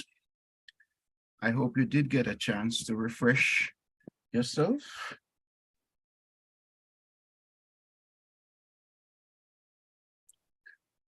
Welcome back, everyone. I do hope you use the opportunity to get some water to refresh yourself. We are going to have the next 2 presentations without any break, so get ready for those. The next presenter is coming to us straight out of industry, straight out of the field. So I am going to invite Dr. Lisa Henlin from the UCJ to now introduce Mr. Lenworth Kelly. Dr. Henlin, please go ahead. Thank you, Dr. Clark. Good morning, everyone. Good morning. Mr. Lenworth Leon Kelly is a professional engineer with 32 years of experience in civil, structural, and geotechnical engineering analysis, design, and construction. He is employed as a director at the civil engineering and construction firm, Nubian One Construction Limited. Currently serving as president of the Incorporated Master Builders Association of Jamaica, Mr. Kelly is also a past president of the Jamaica Institute of Engineers and a member of the Professional Engineers Registration Board Enforcement Committee. Mr. Kelly holds a Bachelor of Science in Civil Engineering from the University of the West Indies, St. Augustine, Trinidad and Tobago, and he is a Jamaica College Old Boy. Mr. Kelly is a member of Swallowfield Chapel's oversight team and serves the Boys Club Ministry and the Marriage Ministry, which he leads with his wife, Trudy Ann. Discipleship of young adult males is a passion of his. He is also a member and past president of the Kiwanis Club of Ligani. Mr. Lenworth Leon Kelly. Thank you, Dr. Henlin. So Chairman, Dr. Clark, are you guys hearing me? Yes. Yes, other presenters and attendees, thanks particularly to the UCJ for the invitation extended to the Incorporated Master Builders Association to participate. And I won't have a PowerPoint presentation. I'm just speaking, having a conversation about how we as industry sees graduate and our suggestions. And some of these will come out as we go along. So when a graduate comes to industry, typically, immediately they don't add value. That's usually the case. They don't add value as they come. They come pretty much with theory, they come with the academics qualifications, and they need to experience and understand the practice in order to develop. And it takes time for them to appreciate, operational procedures, to understand design approaches, to experience the construction methods, because these are actually by experience in the trenches underground. And some of it may be skewed towards construction because that's our industry. But there's wider application. And importantly, to work with and manage personalities. And in this initial phase of employment, what you tend to find happening is that the employer really is investing in the graduate pretty much, because there's no immediate value that the graduate brings to the employer. And this is often the case, no immediate value as they come day one, they start working and generating output for which the business can earn revenue, right? So effectively, what happens in most situations is that when the graduate is employed, they are pretty much subsidized. And that takes place until the graduate is experienced enough to progressively now add value to the business, right? And this is what employers, a lot of other entities know. The education really has made them trainable. So when you hire them, you train them to create the outputs you want so the business can earn from it. It is critical that the student be apprised of the potential for employment in the job market. You know, we see so often students seem to, okay, I want to go to university and I want to do a degree in a particular field without, it may be, you don't know what may have fueled that desire for them to do that. Perhaps it was, you know, somebody who had influence on them before. But a lot of times what they seek as a course of study, it's difficult to find a fit in the job market. And so it is important, we feel, for students to be in a continuous way, be appraised. And I'll speak a little later, but let us say, especially those students at the secondary level who need to make decisions. Usually, you know, the high schools may have like careers day and so on. This may better influence their course selection. And so I just want to put a suggestion there that typically our universities who may have done the labor market surveys and so on and will understand in a better way perhaps what the industry needs can perhaps advise those at the secondary level so that information is passed on, or find some other way of engaging so that those who are seeking to come into university do make choices, the correct choices, and that they really can find employment when they are done. So an awareness of which sectors are experiencing growth, which are in decline, which are evolving, and also those which have the greatest potential to facilitate the life objectives of the student. That awareness must be there. It is equally important that and this has been mentioned by the two previous presenters, that tertiary institutions along with industry and government really should be forecasting the demands of the labor market for future workforce and adjust programs to suit as necessary. And so we see instances where government has plans, and those plans are not shared in any detailed way with wider industry or the industries which those plans will affect. They probably are known by a few. We often say to government, listen, let us not wait until you're ready to start spending the money. Let us know years beforehand what may be coming. Sit with industry, sit with academia, and let us, so academia will now be empowered to focus training to meet those, the potential demands that will come in the future. So these are some of the ways in which we have to be proactive. Then you can now structure your programs and so on to meet what is to come. Oftentimes, well, we react because government doesn't make it clear, and then you're trying to catch up when you're already in the stream and swimming against the tide. You know, so we need to be pivoting our education and training efforts to really meet the needs and not just relying on standard curriculum. Importantly, I believe students should be consistently exposed to the practice of industry in those sectors, in the sectors they are interested in order to develop what we call a real appreciation for what exists in the world of work. And so with this in mind, we suggest that academic schedules should include a significant component of exposure to the practices of the industry in which employment is ultimately desired.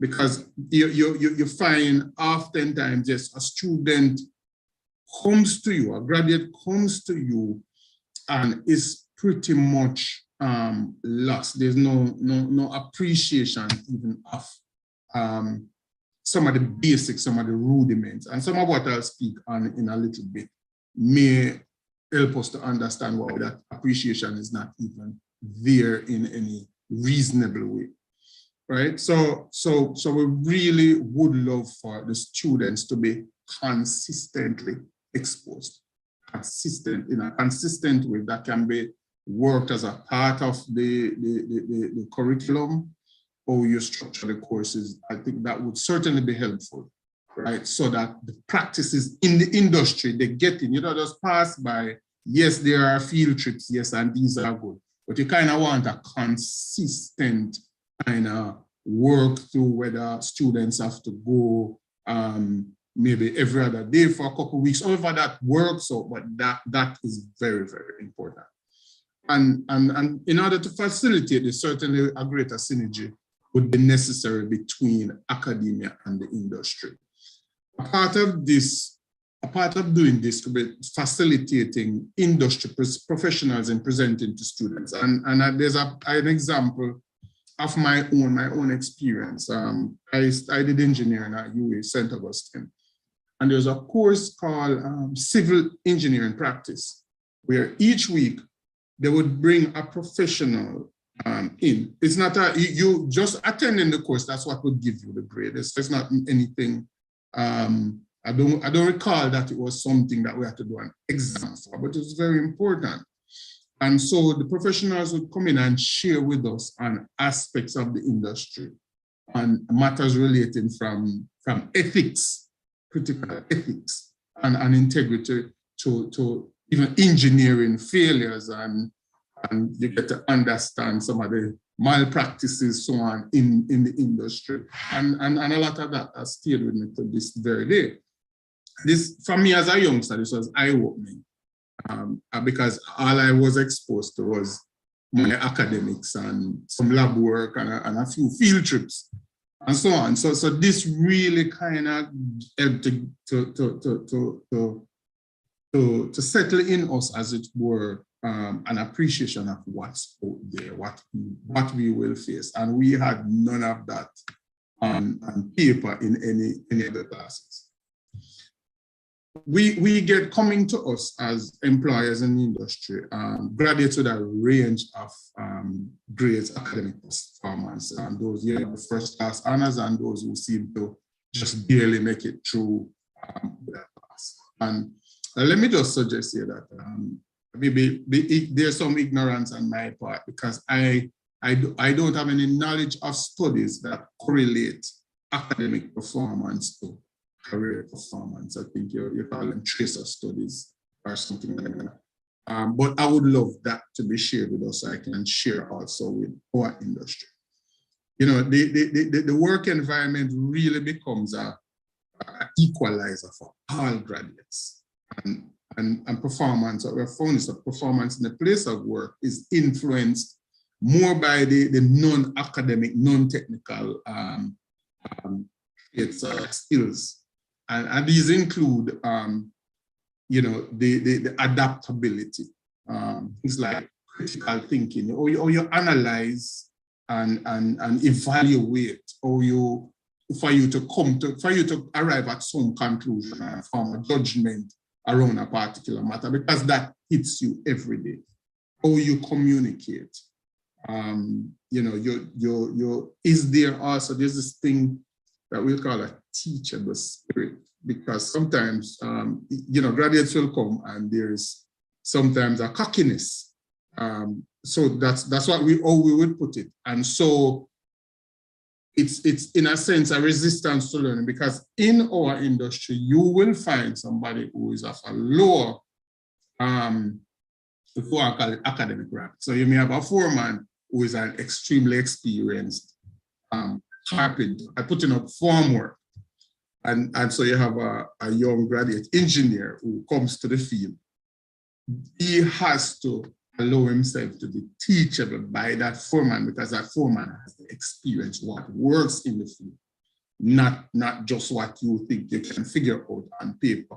And so that's helpful. Those that that grow quickly, that move ahead and progress and perform, I tend to find that there's a teachable spirit within them. They allow even the laborer with a shovel, they learn from, they take things from those who are the experienced without holding this thing in their head. Well, I am the engineer here, because yes, you are the engineer just by title, but you really know nothing. And that kind of a teachable spirit is what I know some of the academics may have a more technical term for it, but that is how you're not choose to do it. Your attitude, the consistency of things, the drive and the energy, these things become key ingredients in your progress. Integrity, a fair days. You're not necessarily stealing anything from anybody, but a fair day's work.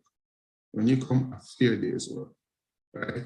There's also respect, and you must be a team player, because, you know, in industry, I think no one stands alone, right? And for me, these are perhaps a greater influence of the quality of employee performance than the actual academics. The IMAJ, just as like a side note, provides bursaries for students in engineering at UEMONA and also at the University of Technology. And the approach has been not to reward the best performing students. I've never done that. Because typically, what we have found is that the best performing students are most oftentimes reasonably well resourced. So what we choose to do is to, with faculty, identify and provide support to students with average grades, who probably have financial and domestic challenges, but they display the correct attitude. And so our immediate objective is to try and improve academic outcomes rather than waiting on outcomes to reward them, right? So we try and be proactive. Graduates, for their part, you know, there's this expectation that, you know, they'll have a nice job, and that will enable them to pay their bills and fulfill, you know, their dreams of perhaps owning a home or owning a car or investing or vacationing, whatever it might be. But oftentimes the reality is not so. Often there is no job. Your student loan payments are due, frustration sets in. And in these scenario, attitude is what will bring you through. And I'll just speak to a few other things. I am heading to close.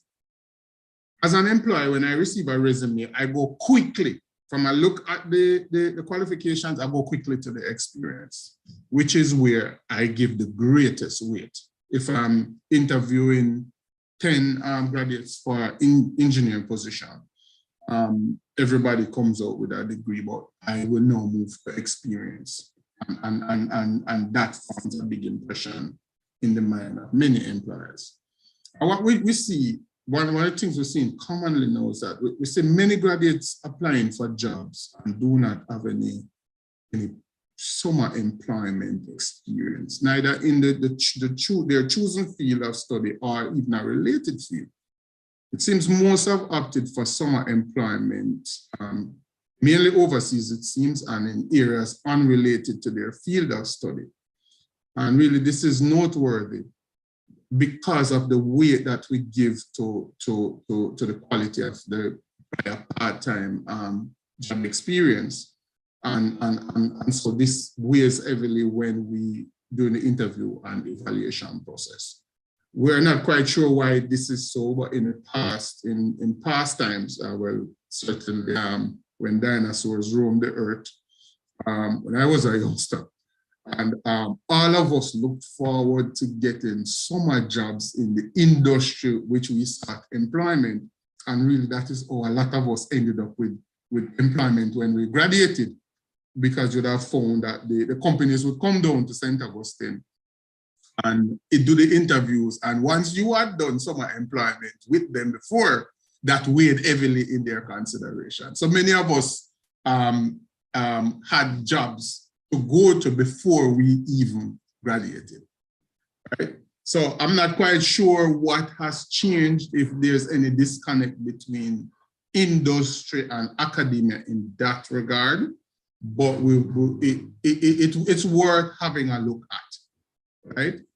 We also encourage youngsters. You may not have gotten a job when you graduate. You may not get the job in the time you want, but what we encourage is to volunteer, offer to work for free, even part-time.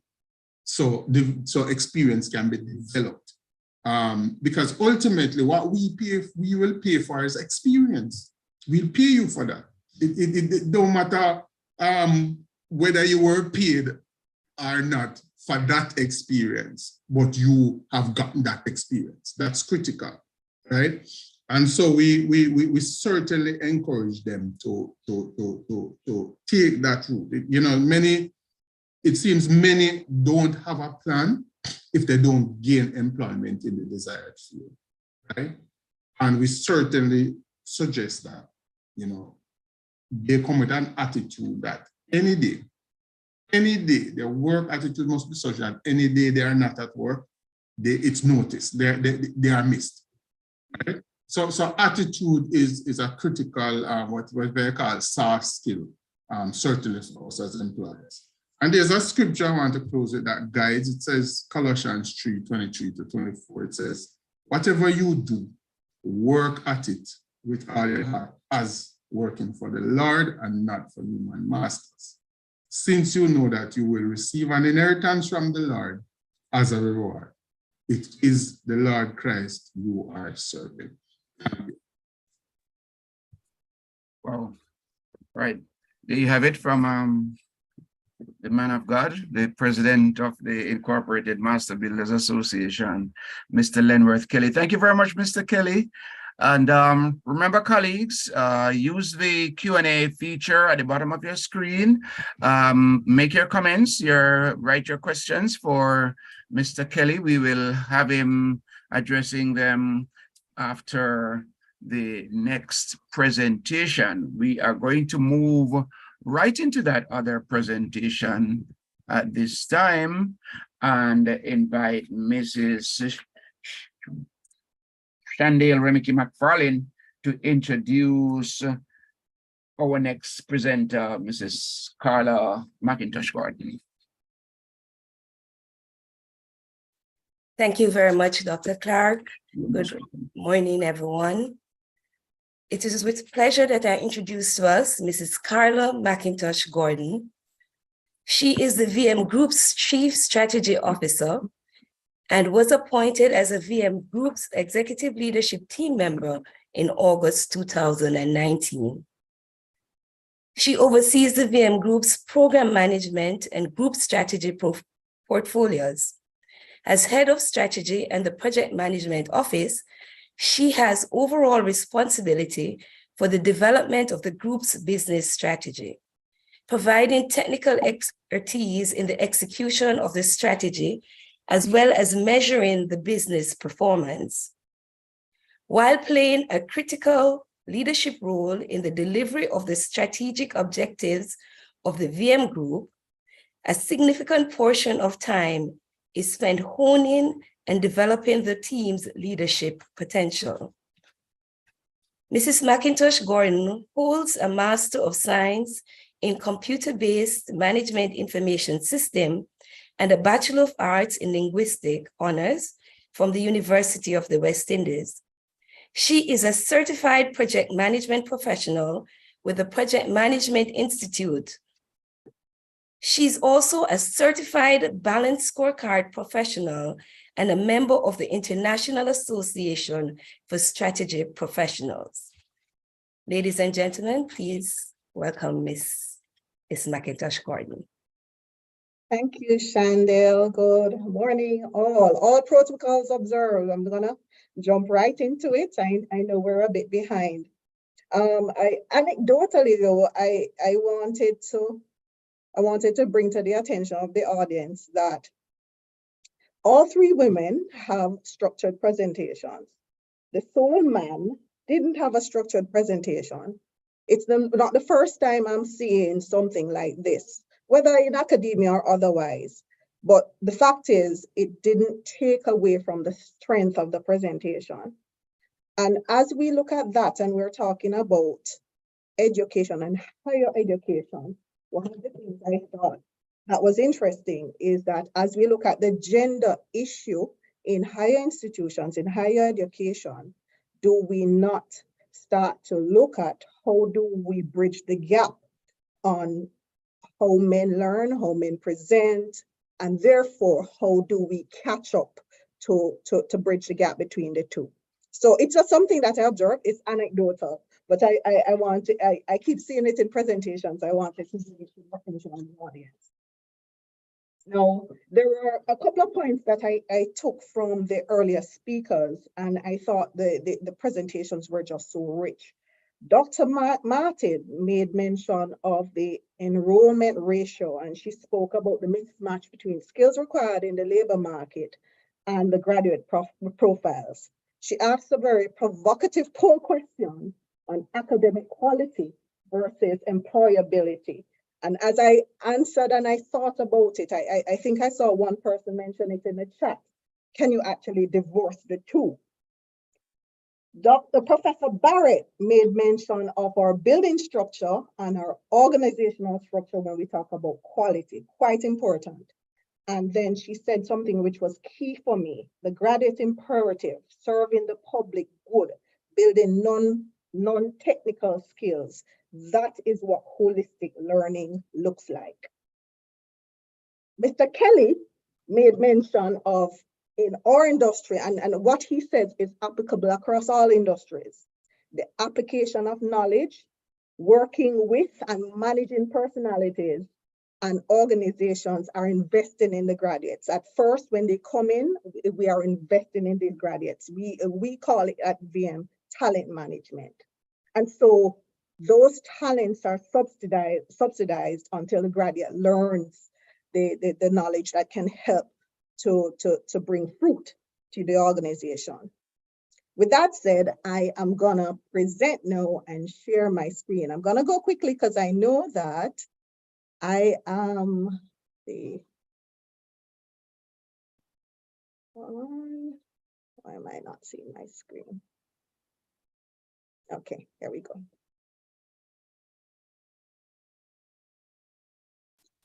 All right. So it is taken into perspective this point number 6 on the functions of the UCG to assist in the development of higher education institutions by providing professional advice and services for the development and improvement of programs. And this is what our topic is about. And I'm hoping that at the end of this... Mrs. Gordon, did you intend for us to see your screen? Yes. Are you seeing it? No, we're not. You may want to click share. Okay. Sorry, thank you. Thank you. You probably identified it, but didn't click the share. Look at the bottom there if you see share. Yeah, there you go. All right, beautiful. Oh, thank you. Thank you so much. All right, so here we go. All right. So it is to assist in the development of higher education, and this was taken from the UCJ's website. And I'm hoping that at the end, that what we have all proffered here today is able to provide you with insights that will lead to a continuous improvement program. Let me just get this down. So I found this matrix, a graduate effectiveness model, overall graduate employability, and what it involves. So we spoke about academic performance, we spoke about technical skills, but we went further to talk about personality, communication skill, leadership and motivational skills, teamwork. And that definition, as defined by the Emerald Insight, spoke about graduate employability model being an essential aspect of higher education industry. It evaluates the success and ability of a particular institution in producing work-ready graduates and has been used as a performance indicator for a higher education institution. So this is a model that we take into consideration when we are looking at graduates.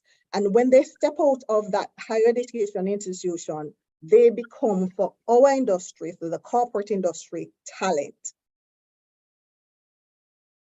So here is where we start and start to frame what our talent looks like and what we want our talent to look like given the environment that we work in. So we have a lot of external influences impacting us. When we talk about globalization, we're talking about the contracted world. We're talking about Jamaican corporates must be able to work to international standards. And with a saturated local market, we start to look externally for regional growth. So graduates must be prepared to work to international standards and not just the local workforce. We talk about population shift and that impact on the workforce. If globalization has opened the doors, then the pandemic has kicked off the hinges. So our graduates are competing in an international workforce, no borders, so corporates can recruit from anywhere in the world at competitive prices, and where these resources can work remotely. But this can also work in Jamaica's favor because we can prepare graduates for working anywhere in the world while residing locally.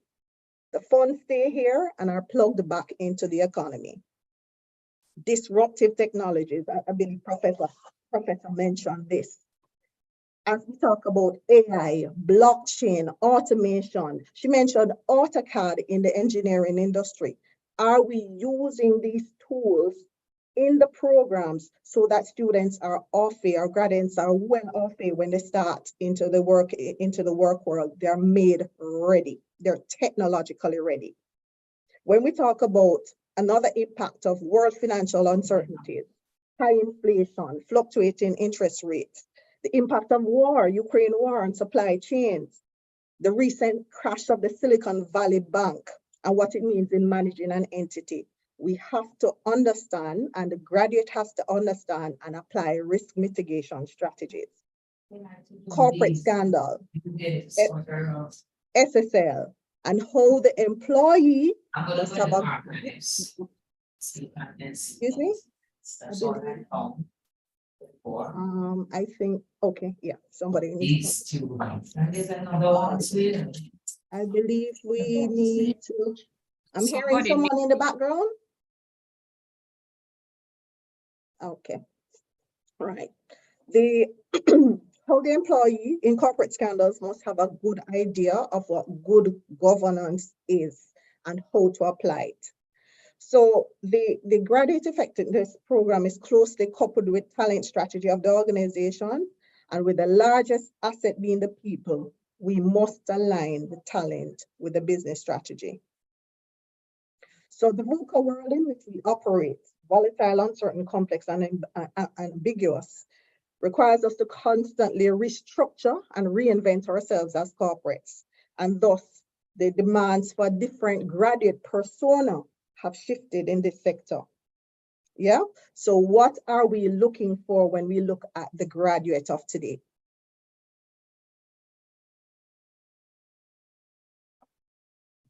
So what we found is that there is a disconnect, a divide. There's a disconnect as how our because our graduates are not able to apply crucial skills, and we hear it as a recurring decimal, such as critical thinking and problem solving in the world of work. There's a disconnect with how our organization understands the emerging generation, how they think, their values, their attitudes, and their beliefs. How then does the corporate ensure a cultural fit and alignment for the world of work? So too are we asking, how effective is the graduate program? So too are we looking inwards as corporate from ourselves to see, are there shifts that we too have to make based on the upcoming generation? There's also a disconnect given the changing demands of the workplace and what is needed from the new employee. All right, so we talk about the required attitudes and skills. What are we looking for? We're looking for the ability to handle change. Their understanding of the change management process will help to reduce their levels of stress and resistance towards change activities. And if they are not in an environment where it's constantly changing, it can be intimidating. We have seen it, it is very real. Understand the impact of culture and influencing culture. A positive workplace culture is one that is built on meaningful work, open communication, and core values. And in essence, it attracts and retains employees. We're talking about leadership. Mr. Kelly mentioned this about leadership, the ability to motivate and work with others. High morale among employees reduces distractions and motivates them to devote their energies to achieve organizational goals. Innovation, and this doesn't necessarily mean technological innovation, but really the ability to identify opportunities to do things better. He or she needs to be able to identify what needs to be changed and obtain the right kind of information to propose a case for change. So you see more what is coming out, it's soft skills, you know, separated apart from the technical skills or the theory that they have learned in school. Team membership, understanding that collaborative problem solving leads to better outcomes. So what we find are that when our graduates, naturally, when they leave higher institutions, they are individual contributors. How do we make them team members? Digitalization, their understanding on how leverage technology leads to efficiency. A joint study by Microsoft and Qualtrics found that employees were 121% more likely to feel valued by their company when they had a high quality digital workplace experience. They were also more productive, engaged, and happier at work. So, how does the VM group recruit? Previously, we had looked at academic qualifications, we were impressed with honors, we were impressed with what they actually brought to the table from an academic point of view, yes? However, we have shifted that practice. And so this is what we assess team members for. Culture fit.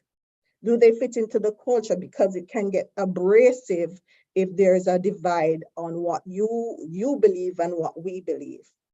Soft skills and technical skills. So we want both and we look for both. Team player over individual contributor. Innovation, the ability to solve problems. And of course, values. What do you value? This is kind of small, but I have spoken with Shadley, can share the presentation, but I just want to give you a bit more about how we retain in the organization, what our program looks like. So this model that you see here is a competency model, is a talent management model that we use once the employee comes into this space. So every job is scored on some core competencies, and those are both soft skills and technical skills. We do an assessment on each team member to see if there are any gaps at all.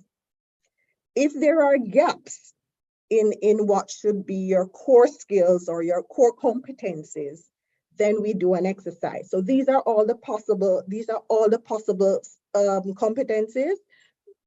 Each job is not assessed on all of them, but which are applicable to the job. Then we do a skills assessment. Where there are gaps, we have a three-pronged approach to filling those gaps. We do experience-based learning, where team members are provided with developing-place assignments to enhance their skills, or stretch assignments where they're provided higher level assignments in preparation for a new role. We do formal learning, where team members are exposed to courses, workshops, conferences, or readings to enhance or learn new skills. And we do coaching, where team members receive positive and constructive feedback from supervisors, peers, mentors, or coach to change a behavior or better a skill.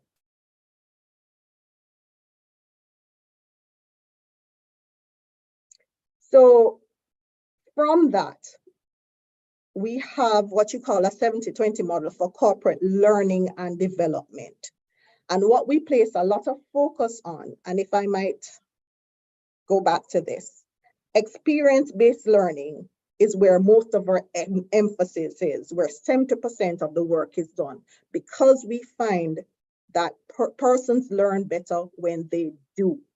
So we do have learning events where 10% is assigned, the workshops, the webinars, the online learning. We do have the peer-to-peer exchanges where we assess on a 20% percentile assignment, communities of practice, subject matter networks, coaching, mentoring. But as you can see, the majority learning from experience, it simply does not get any better than that.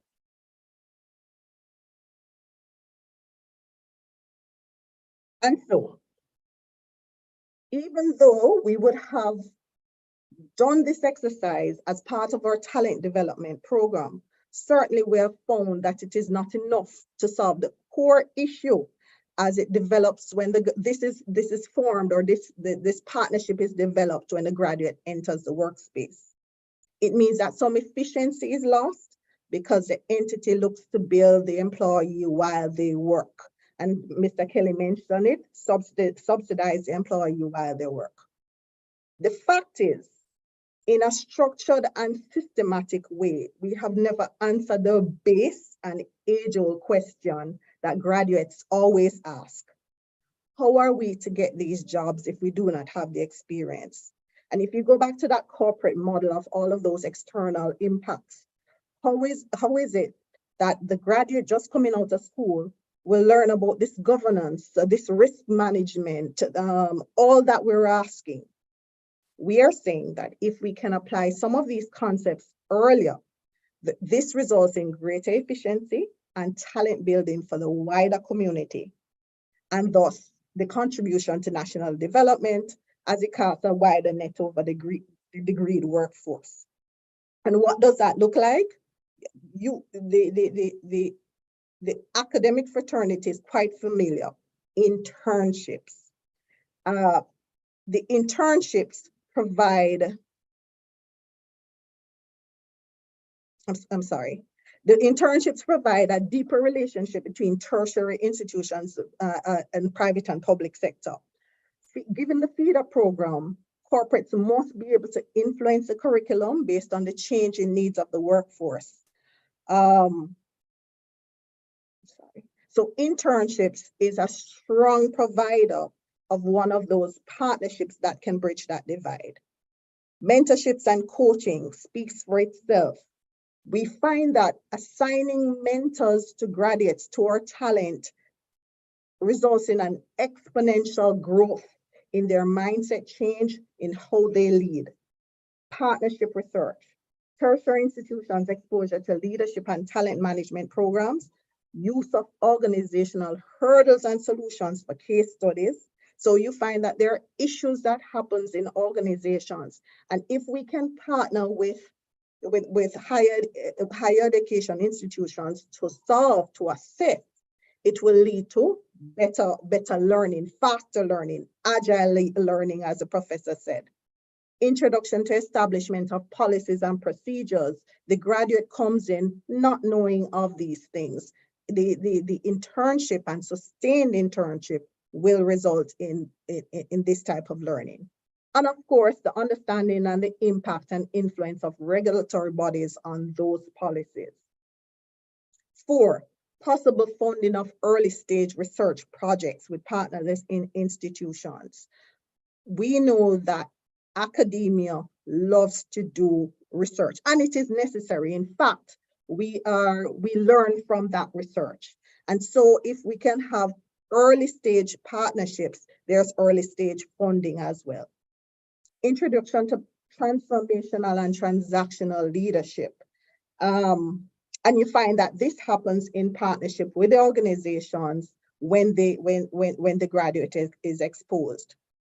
We talk about holistic learning and values, early involvement in environmental, social, and governance policies and projects. And as we talk about SDG, and we look at diversity, equity, and inclusion, which is a part of those sustainable development goals, we see what the young graduates coming into the workspace value. And diversity, equity, and inclusion is a major part of what they value and what they stand for. We also want that they're involved earlier in voluntary activities. You will have graduates who come to the fore and that's not part of their arrangement. They want a fair day's work for fair day's pay, but don't involve us in any extracurricular for the greater good for the learning. We want to make sure that that is a part as it adds to nation building and the development of the whole self. Corporate social responsibility initiatives, getting their early involvement and in their partnership with the institutions will also lead to this. So when we looked at the benefits of all of this, of all of the options laid before us, we see that partnership with corporates give all higher education institutions access to more resources to fund their research, diversify their research areas. They also receive industry feedback and guidance on their inventions, helping them to improve further. 2, industry partnerships allow these institutions to improve their students to real-time industry jobs.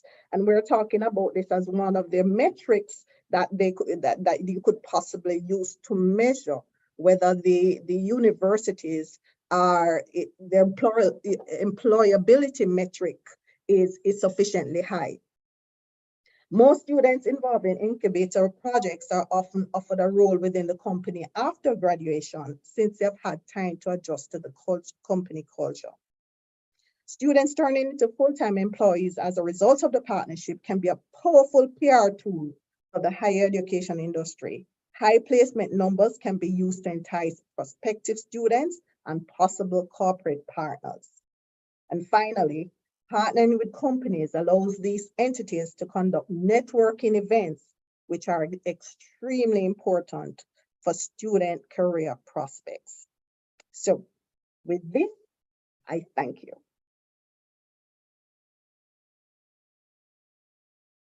Great, thank you. Thank you very much, Mrs. McIntosh-Gordon, for that very excellent presentation. We've had four very interesting presentations, colleagues, taken from different perspectives, but all speaking to the theme of how we can strengthen quality in our teaching and learning as we focus on that graduate effectiveness imperative. I am now going to invite Mr. Najee Murray to take us to the Q&A. And if you still have questions, comments for the question and answers, please, for the presenters, please use the Q&A feature at the bottom of your screen, and we'll be happy to take those right now. Mr. Murray, will you please take it and take us through those questions? Not a problem, Dr. Clark. Thank you, sir. Afternoon, everyone. Well, good morning, rather. So we have quite a few interesting questions here this morning. The first question is directed to the UCJ, and I'm going to prompt Dr. Minot to answer it for us. It goes, how does the UCJ relate to institutions of higher education that place developing courses and degree programs that are market relevant in your accreditation protocol and re-accreditation visits? Dr. Minot? Yes, thank you very much for that question. As was stated by so many of the presenters, the UCJs, I hope you're hearing me. Yes, Yes, sir. Based on the UCJ standards for accreditation, we do checks and make recommendations as it relates to, for example, the curriculum. We do ensure that the institutions have a cycle of review of their curriculum We check to ensure that they do have in place policies and procedures for the development and review of programs in their institutions. And in particular, we want to ensure that they have industry input. Do they have advisory boards? And we check to ensure that those boards or committees are in place. We even check to ensure that there are minutes of these committees, just to make sure that that is there. Because we do acknowledge that the programs need to be current, and that they are taken into consideration new developments in the particular disciplines. We look at the teaching resources. Are they current as well? In terms of the course outlines, whatever is placed on the course outline as reading materials, are they current? Are they dated? Technological infrastructure, and as you can see, I'm going down the line based on Professor Barrett's presentation. The technological resources, we would take somebody who is an expert in terms of technology, online teaching, and so on, to be a member of the team of evaluators to check on their technological infrastructure, if it's adequate. Are persons being trained to be able to use the technology, both internal, the faculty, as well as students? We check on the quality of the faculty. Are they qualified in their disciplines? Are they experienced? Or do they have teaching experience and ability? We check, we talk to students to ensure we get feedback from students and graduates, and that is so very critical. Are they comfortable? Are they happy? Are they getting return on their investment?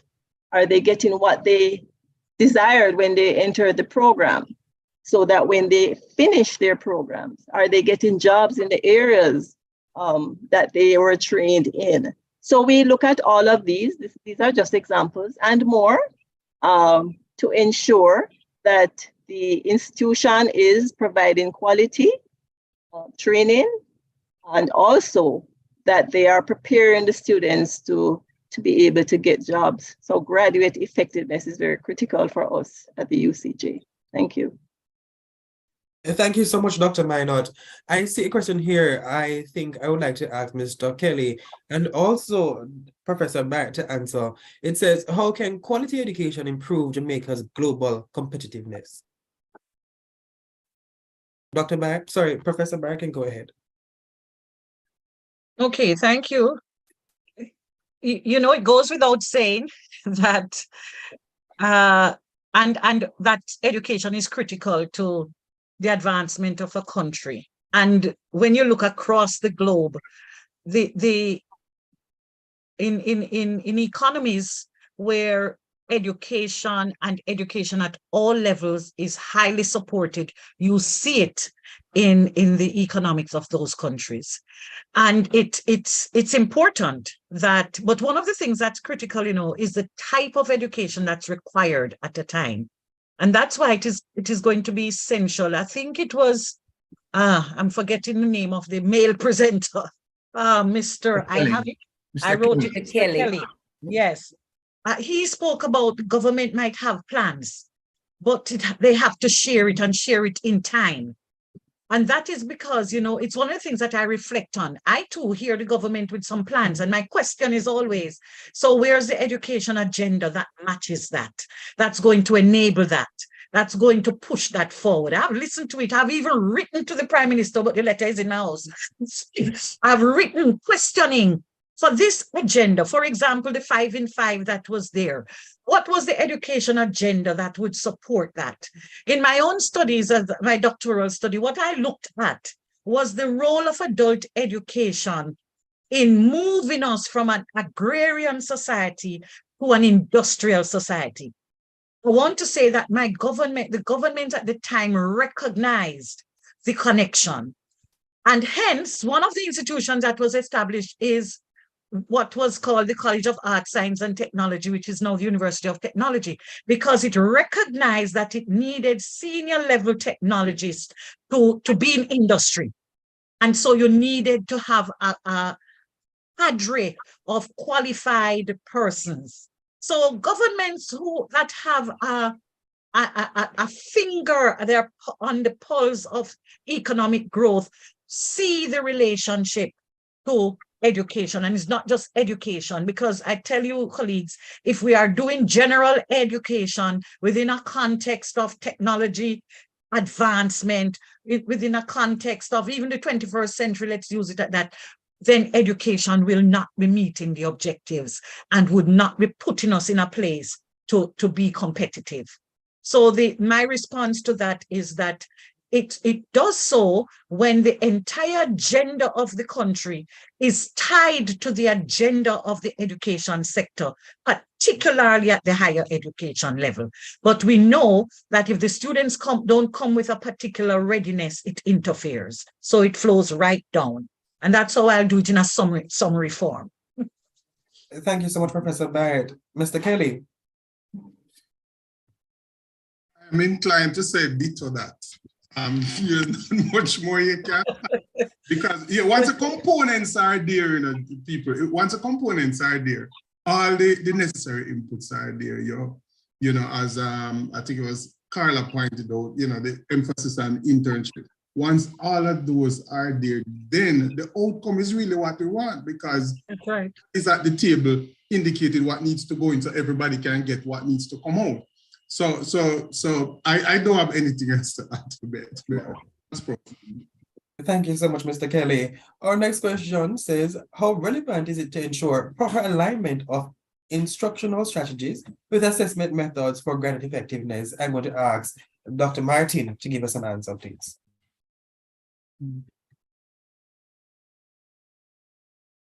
I think it's something, of course, which is very relevant. This goes hand in hand with Charmaine's emphasis on constructive alignment, of course. I think it's about coherent teaching learning systems.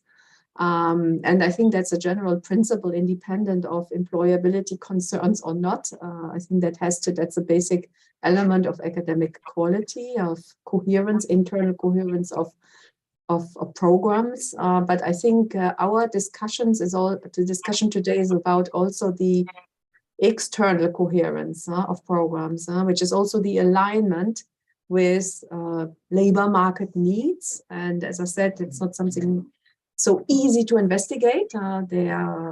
You can, of course, involve the employers, and you can, of course, involve the former graduates, the alumni, and collect a lot of data. Yet you are making decisions that engage the future.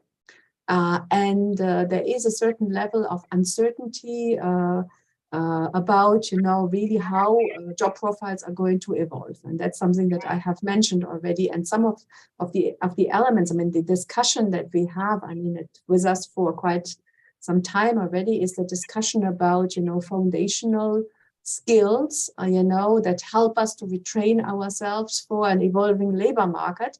And maybe that's something we have to keep also in mind for this external coherence, that we have to balance, find an appropriate balance between, on the one hand, training for skills which are immediately useful, and on the other hand, also keeping the capacity to adapt to future requirements, and that means really a relatively broad training. So we have a tension here, and I think we have to acknowledge that it is a tension, and it is a tension that plays out in different types of training programs as well.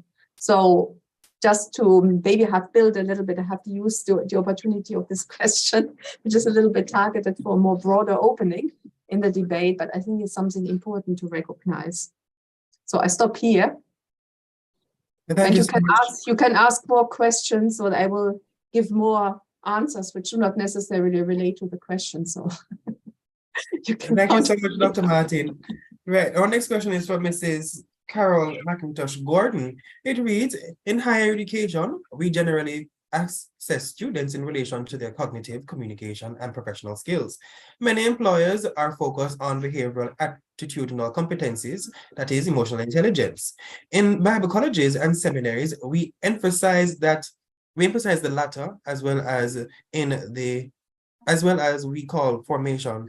Do you think that all higher education institutions and quality assurance entities should focus on these as integral to the graduate effectiveness imperative. Yes. They may not be as measurable as we would like. One source says it is tricky business, but we learned yesterday that not everything that can be measured counts, and not everything that counts can be measured. Interesting point, but actually you can indeed measure these competencies, and it's simply through feedback. As I had presented, we do have a triangle on how we measure these core competencies, and one is through coaching and feedback, peer review. So in your peer review, what happens is that we do a continuous assessment on a behavior and how we want to change a particular behavior. We look at steps that we would use to change that behavior, and then we use peer review, we use supervisor review. How am I now? So it's a continuous assessment. How am I now, as opposed to where I had started before? So that gives you a sort of measurement tool in which to assess somebody's behavior and if that behavior, soft skills, have changed. So whether it's a positive behavior that you want to reinforce, or it's a not so positive behavior that you want to eliminate, that sort of measurement through peer review and supervisory review can actually measure whether that behavior is being checked. So yes, indeed, Sir Williams, you can measure it. Thank you. Thank you so much, Mrs. McIntosh Gordon. Our next question says, I listened to the last two presenters provide some useful information about what skill competencies industry would expect our graduates to enter with. I wonder, though, how much more consideration needs to be given to internships that are funded to ensure students who are without the means to take up unpaid work experience throughout their university journey are not any further marginalized. I'm going to ask Mr. Kelly and Dr. Carol McIntosh to provide us with an answer. Sorry, Mrs. Carol McIntosh. Yes, I wish I was a doctor, but no. All right, so we do subsidize that in the VM group because we're very, very much aware of it. What we want to understand, what we want our audience to understand is that it is a partnership. It's part of the school curriculum. So you can consider it part of the program, the learning program that is offered as part of higher education. But yes, in simple terms, we do subsidize it because we are aware that there are students who struggle and need to be subsidized in that regard. And similarly, as Carla said, we do. There are some, I believe, some entities do have it as part of the curriculum, so you facilitate that part, it's a course component. But for, let us say, when you get to the summers and so on, we certainly pay for that employment. We don't have students working for free. We have skills that we work with, and we try within the industry to try and ensure as many of them can get employment as possible. So provide some support there. So no, it doesn't go without. And I don't know if the question also was prompted by something I said earlier, which was relating to graduates. So you have graduated and you can't find that job. My suggestion there was knock on doors and say, listen, I'm a graduate, can't find any job, I'm willing to work for free or for a nominal fee so I can develop some experience. So that's it. So we don't expect them to just come to us for free. It's part of the investment that we make in the youth in our country. Thank you so much, Mr. Kelly. It reminds me both when I was in university and we had to complete a internship as a part of our final year program to be eligible to graduate, but also give us an insight as to what it is like within a particular firm. I think experiences such as this, really contribute to the overall development of the student, making them more effective. There are several things I wouldn't have known if I had not gone into the industry and see how it operates, right? But I want to ask both Professor Barrett and also Dr. Martin, to tell us what are their opinions? How should institutions document data regarding student employability?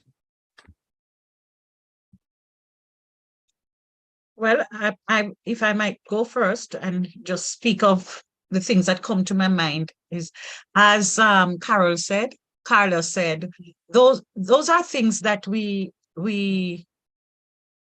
those are attributes that we are able to assess as we go along and we engage our students in the learning environment.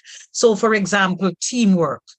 Now, one of the things that, well, certainly I and those who I interact with, we engage the students in what is called group work.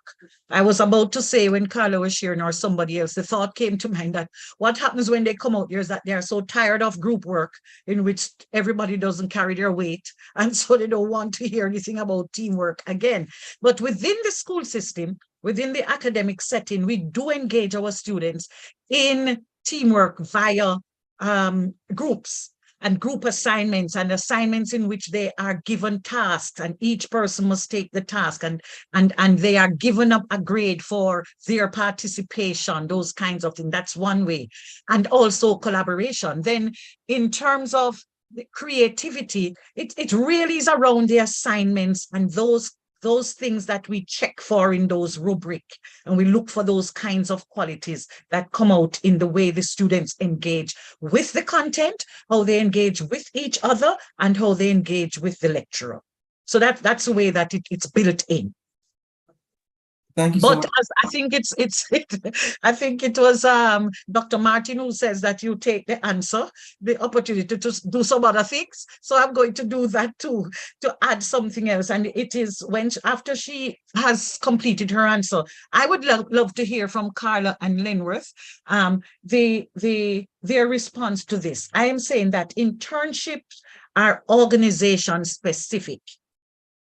And this may not give the graduate the exposure that is required in another organization within the same sector. And so I wonder what is the role of the workplace in building the graduate capacity, and maybe just the mindset. Sometimes we get, and I'm in a lot of these conversations, so sometimes we get the feeling that they want the perfect graduate, as opposed to a graduate who comes ready to be built on. And so I'd love to hear their response to that. Over to you, Dr. Martin.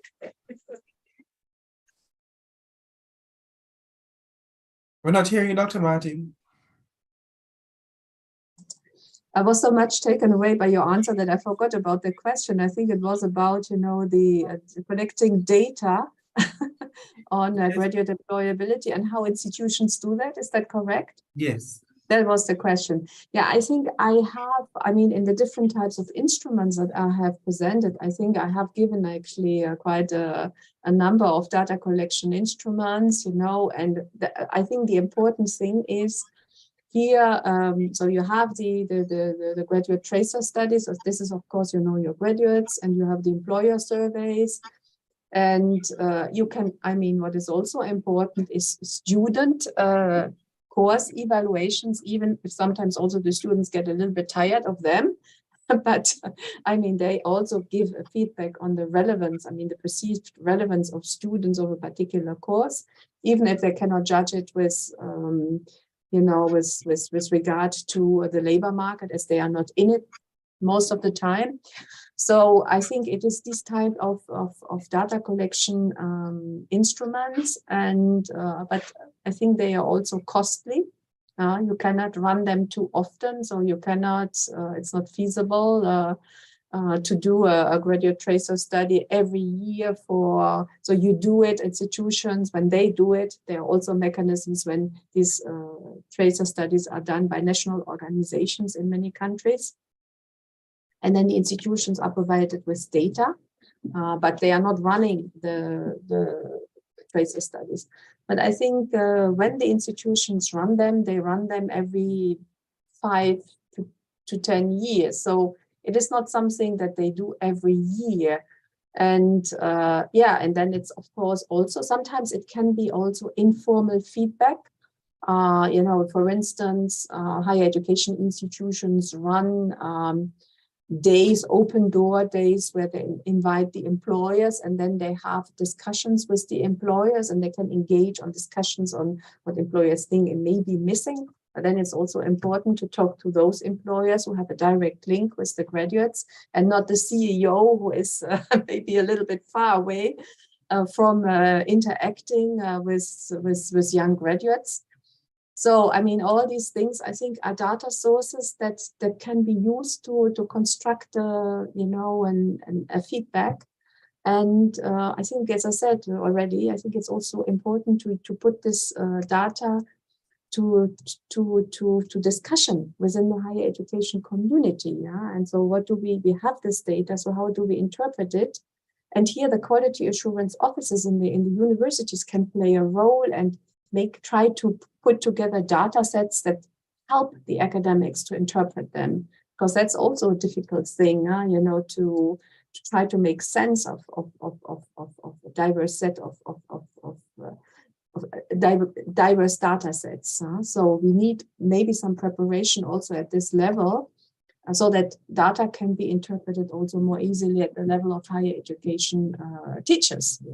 So I think there are quite a number of things. And so it's not only about the availability of data, it's about the use of data and how to foster the use within higher education institutions. I think that's a very, very, very important aspect, and often very much not well enough developed.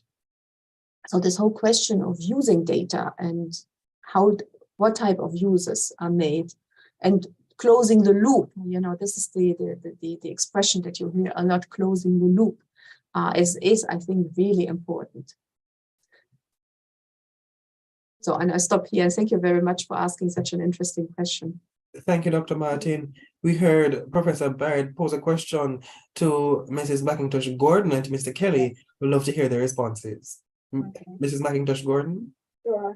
So, Prof, we are well aware of that conundrum. The students do not come in learning.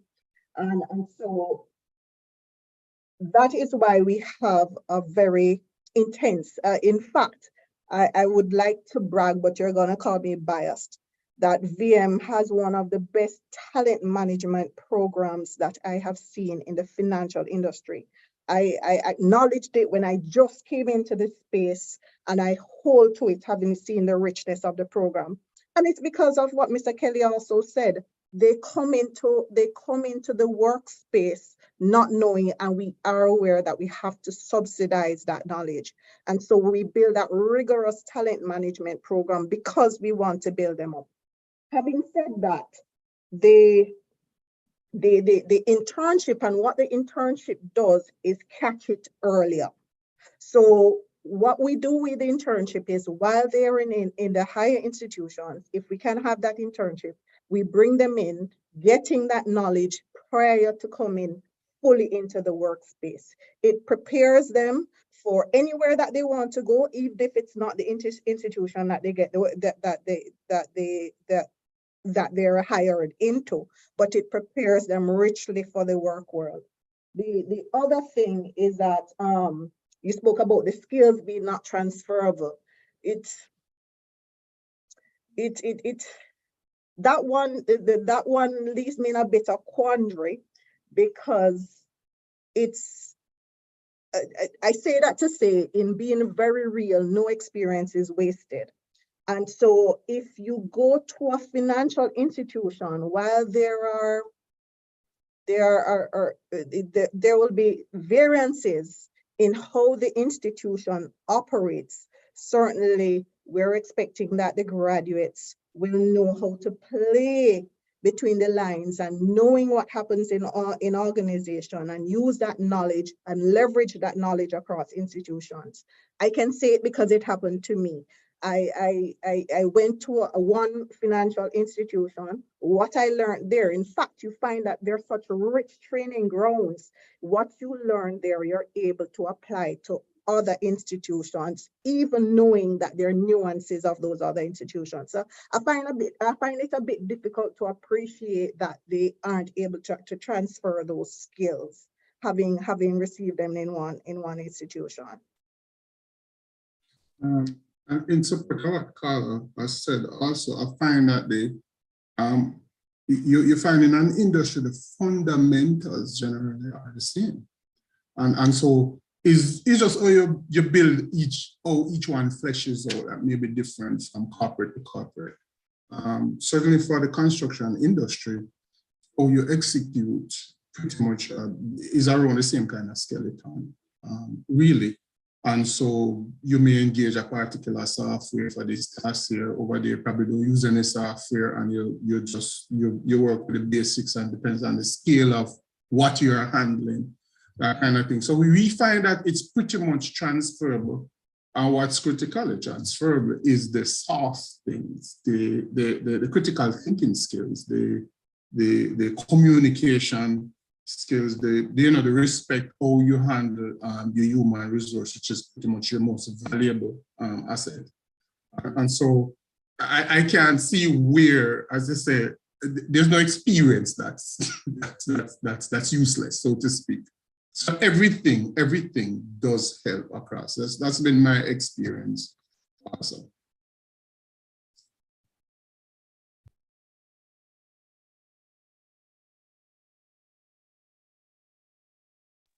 Right, is that it, Mr. Murray?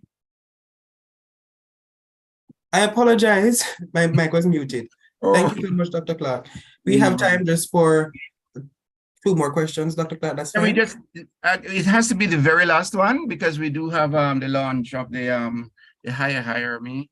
So yes, we'll just do one. It has to be the very last one. Colleagues, thank you very much for your questions. We only have time for one more, please. So we'll do the question for that says, I have heard of the need for not only technical competencies, but also soft essential skills. However, I have heard little, if any, emphasis on the character development as it relates to the values and ethics, for example, at the tertiary level. Jamaica currently has some educated scammers. Tertiary institutions also have a responsibility in this regard? We're going to ask Professor Barrett to give us an answer. I totally agree, absolutely agree that tertiary education has a responsibility but I would not say that those things are separate from these employability skills, you see, because we wrap them around employability.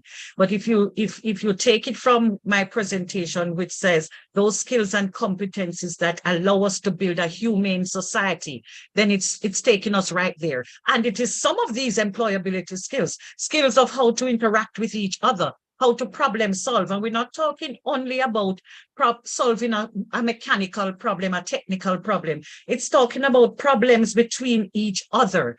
It's understanding integrity and ethics. And those things are built into many of the programs that I'm aware of in our system. Now, one of the things with education, it's something that I'm grappling with. And I'm saying, how do we? I want to argue that as much as tertiary or education or higher education has a role to play, that I believe they need to come through the system with those skills and competencies.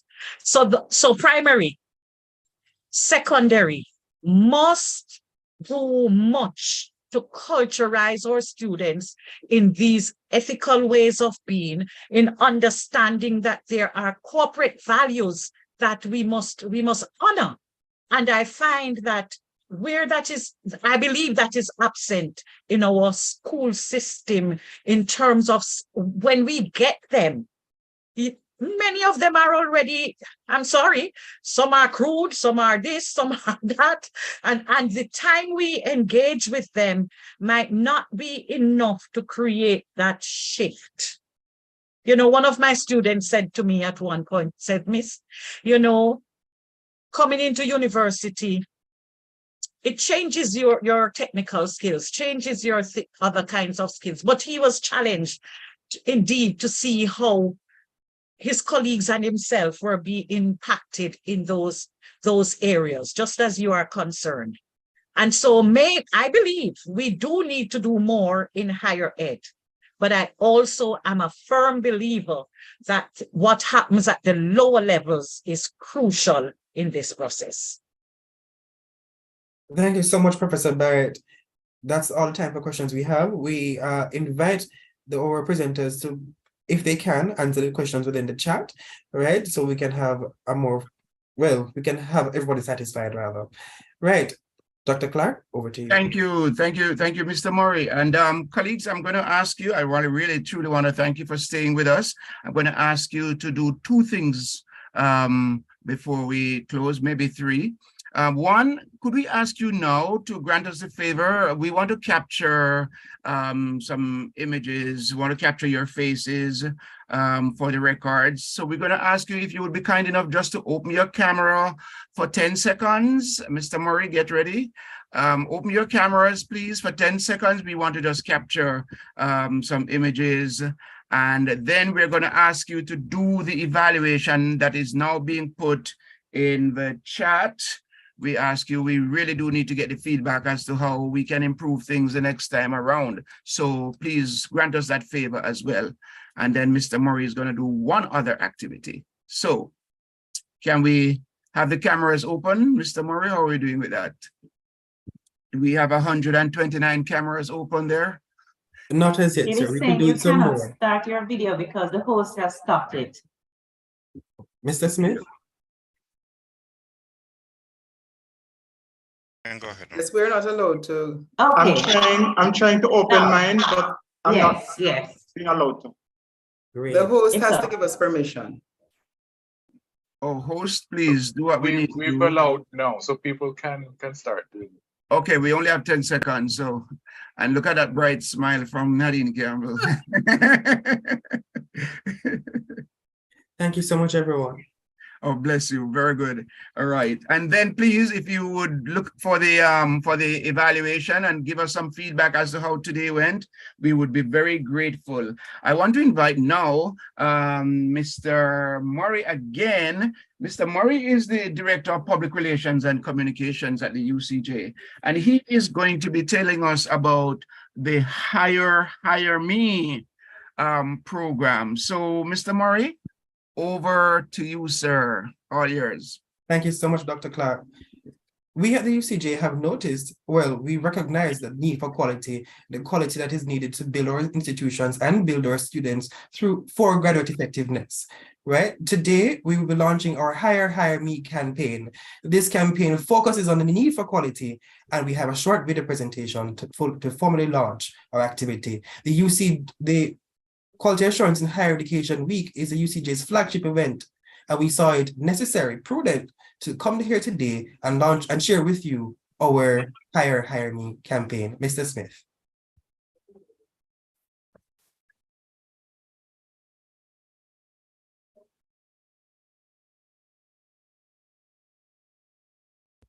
One moment.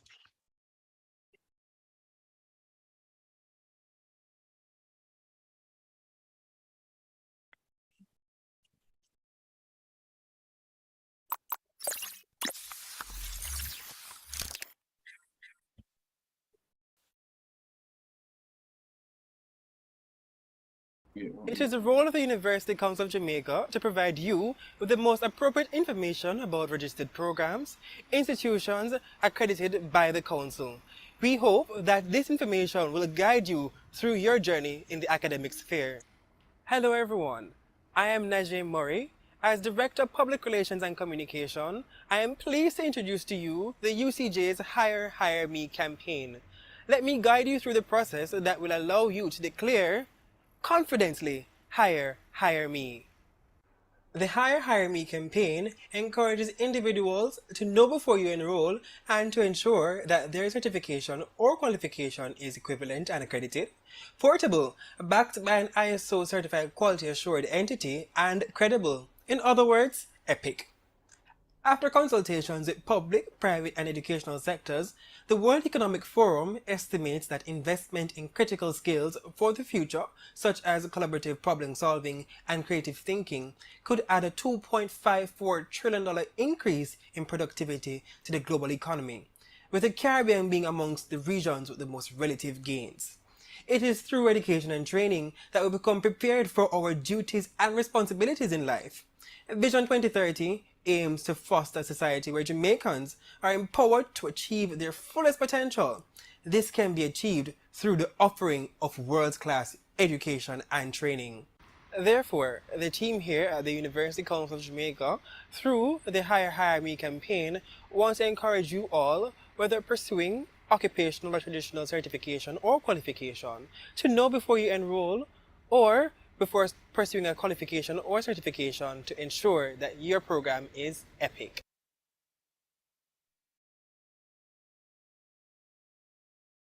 Thank you so much, Mr. Smith. Right. Now we heard from some stakeholders as to why it is important to maintain quality in higher education. Mr. Smith, I'm going to ask you again to share the video share the video that we compiled sharing experiences of our stakeholders.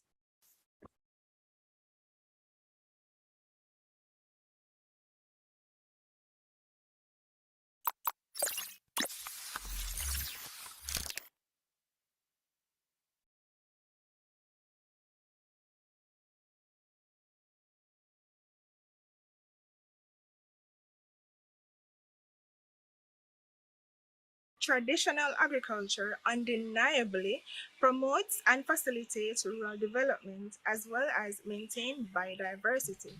However, educated agriculture is applying scientific principle to practice, making agriculture precise, sustainable, and therefore significantly more efficient.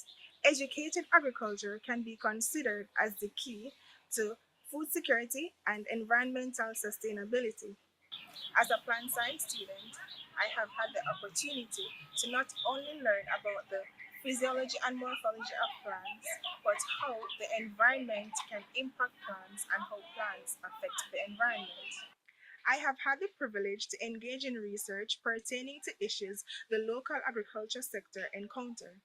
I have been exposed to current and future technologies in agriculture.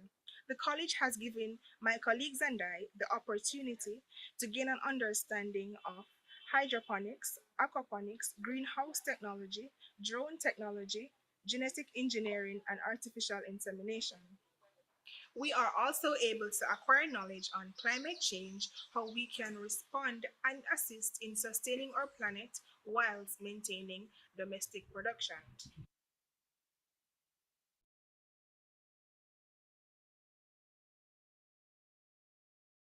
Our internationally recognized programs include Master of Science in Physical Education and Sport, Bachelor's in Physical Education and Sport, and Associate Degree in Recreation and Sport Coaching. As these programs are accredited by UCG, they are internationally portable. We are currently embarking on seeking accreditation for a new program, the Bachelor of Science in Coaching and Sport Administration.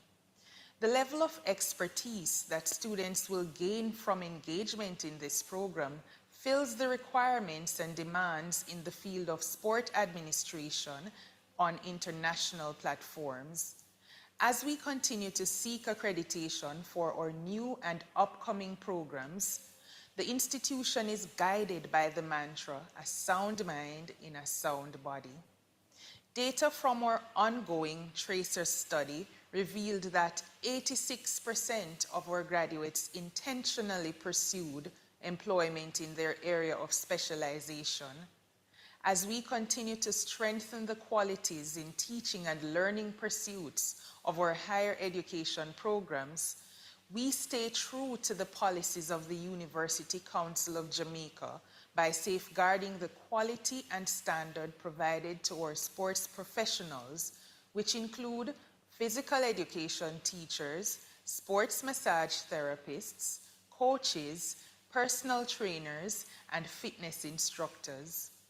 our graduates continue to exhibit the social, emotional, conceptual, and technical skills that are relevant for individuals to perform effectively on the global scale, thus increasing their earning potential.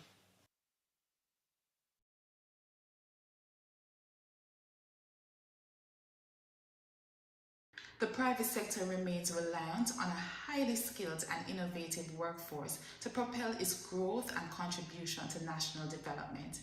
It is therefore crucial that our accreditation bodies prioritize the verification of our higher education institutions to ensure their adherence to the necessary standards and quality requirements. This is vital in ensuring that our graduates have access to the appropriate programs and opportunities. We believe that accessing accredited programs at the higher education level enables personal development and promotes economic, technological, and social change. It encourages the exchange of knowledge, research, and innovation, and equips individuals with the skills required to meet an ever-changing labor market. It is the key to economic security and a more productive future. Recent statistics point to approximately 19% of Jamaicans aged 19 to 24 being enrolled in tertiary education institutions, and that approximately 15% of the workforce have a tertiary education. Given that higher education can provide access to better paying jobs and more opportunities, it is important for more Jamaicans to attain higher education, which can also afford opportunities for social mobility. At the core of the PSOJ's Human Capital Development Committee is our focus on ensuring that Jamaica's education system produces graduates with the requisite knowledge and skills to drive the country's growth. The PSOJ stands ready and dedicated to partnering with the relevant stakeholders to afford access to equitable and quality higher education and lifelong learning opportunities. Undoubtedly, higher education will advance Jamaica's growth agenda and enable us to achieve a fundamental tenet of the Vision 2030 framework to secure a prosperous future for all citizens.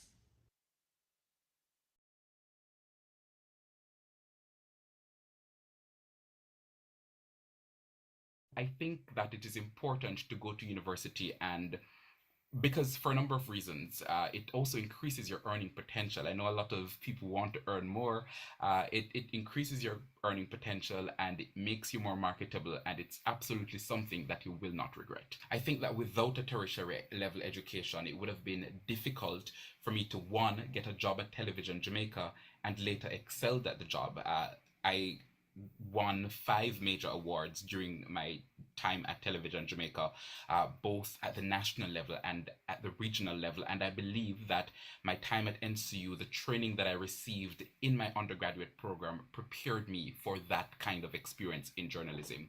Now, I still wanted to pursue further education, and I still wanted more for myself and to also make myself more marketable. So on a British Achieving Scholarship, I pursued a Master of Science degree in Media Communication and Development at the London School of Economics and Political Science, the LSE. Now, when I was preparing to apply for the LSE, I was nervous. I started to rule myself out because, one, LSE is ranked number 3 in the world for media studies, and it is also ranked number 2 in the world for social sciences, just below Harvard. So it's a top institution.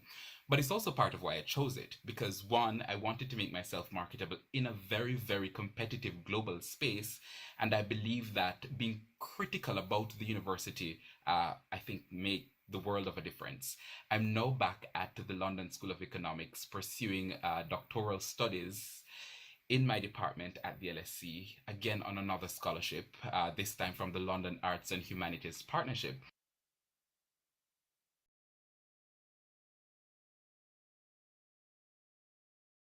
The greatest investment that any government can undertake is the development of its human capital to ensure that its workforce is highly skilled and competent and can contribute to the growth and advancement of the country.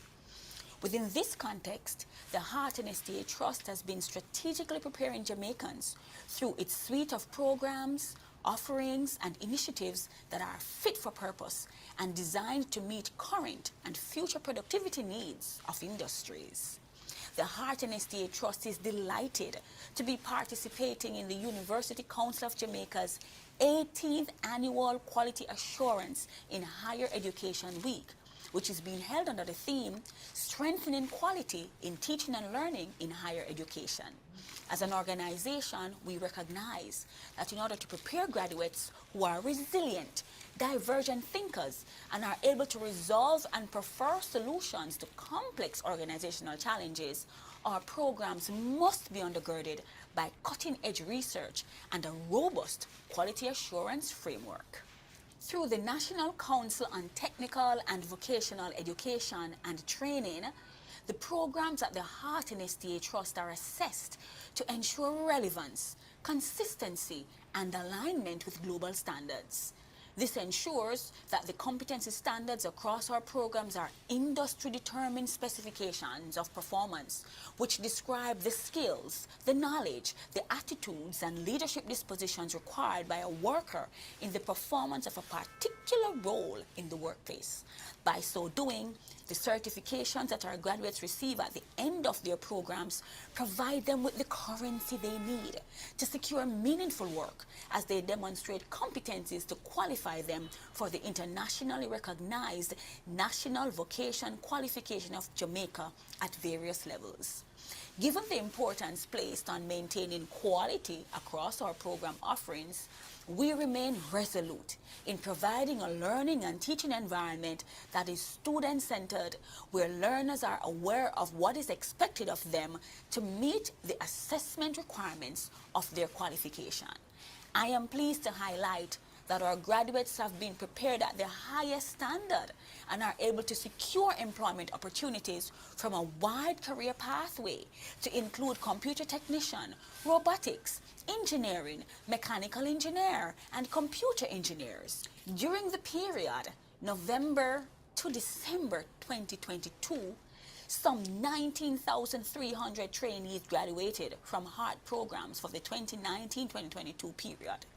This represented graduates from programs aligned to various industries, namely manufacturing, tourism, agriculture, information, communication, and technology services.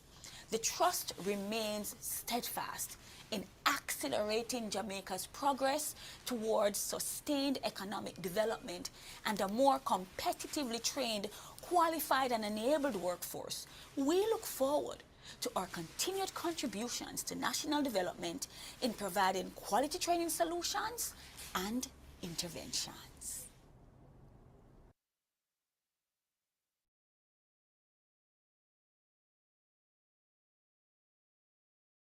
Hi everyone. Higher education is critical in shaping the development of individuals and nations. For students or learners, as some people prefer, the primary objective of higher education is to acquire knowledge and skills that will help them build and thrive in their professional lives. Individuals increase their prospect of success by pursuing programs and courses that have recognition, ensuring greater opportunities of employability upon graduation. Employers are keen about the quality of education and training and the technical and social competencies that employees bring to their organizations. It is therefore essential that institutions, as they respond to societal and labor market needs locally and internationally, deliver quality programs and training that have the endorsement and recognition of a credible authority obtained through a rigorous process of quality assurance. In many countries, including Jamaica, quality assurance is often synonymous with accreditation. It is the mandate of the University Council of Jamaica, the UCJ, to assure quality in higher education and to provide relevant information to diverse stakeholders.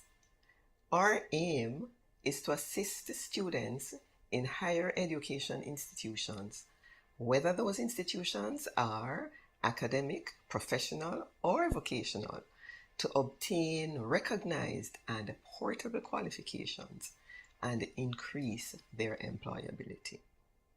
We therefore encourage students to know before you enroll in the particular chosen program or course or training and to reach for a higher you.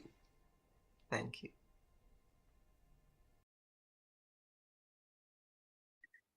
Thank you so much to everyone for participating in the official launch of our Hire Me campaign.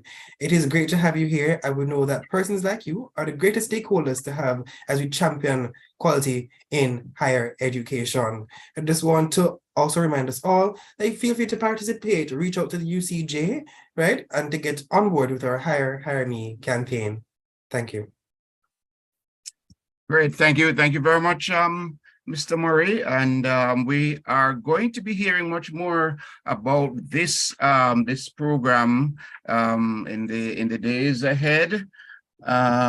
So, colleagues, I want to thank you for being such an excellent audience and for bearing with us, staying the course with us. I know we've lost some for one good reason or another, but thank you all, and it is now just left for me to thank Mrs. Heron, our executive director, and her team. I want to single out the Day 2 team that focused on and facilitated the discussion on graduate effectiveness imperative. I want to thank Dr. Lisa Henlin, Mrs. Remeke McFarlane. I want to thank Dr. Minot, Mr. Murray. I want to thank all the presenters. We know we two had to leave. Dr. Michaela Martin. I want to thank Professor Shermaine Barrett. I want to thank Mr. Lenworth Kelly, Mrs. Carla McIntosh Gordon for their excellent presentations. Please note, colleagues, that the 3 slide presentations were placed in the chat. You just needed to have clicked on each and they would you download them. So if you haven't done that already, you may want to do that now. Thank you very much for completing the evaluation for us as well. As I also thank those who participated in the program, Reverend Dr. Brian Wallace. Thank you very much, Dr. Vivian Quarry from the council. Thank you very much for your participation in today's webinar, and thank you all the participants, and I want to thank the production team. Those are the ones who work behind the scene, Mr. Christian and his team, who makes it all possible. Thank you, thank you, thank you very much. Tomorrow, after this hard work and bearing with us for today, tomorrow come back for the awards presentations. So it is my pleasure to have guided you through this. Thank you for bearing with us. We went beyond the time that we had scheduled, but I thank you for your patience and your understanding. Very interesting day, and let the discussions continue about graduate effectiveness, that imperative, that making our graduates more employable, making them more effective in contributing to the development of Jamaica, land we love. Amen. Thank you. Thank you very much, everyone. Have a very good afternoon. Thank you, Dr. Clark. A very big thank you as well for ably leading us through the day's proceedings. Thank you very much. My pleasure. Yes, thank you, Dr. Clark. Bless you, my pleasure. Thanks, everybody. Thank you all. Goodbye. Bye. Thank you all. Thanks, everyone. Goodbye, everybody. Goodbye. Bye. All, goodbye. I'm scared to shots.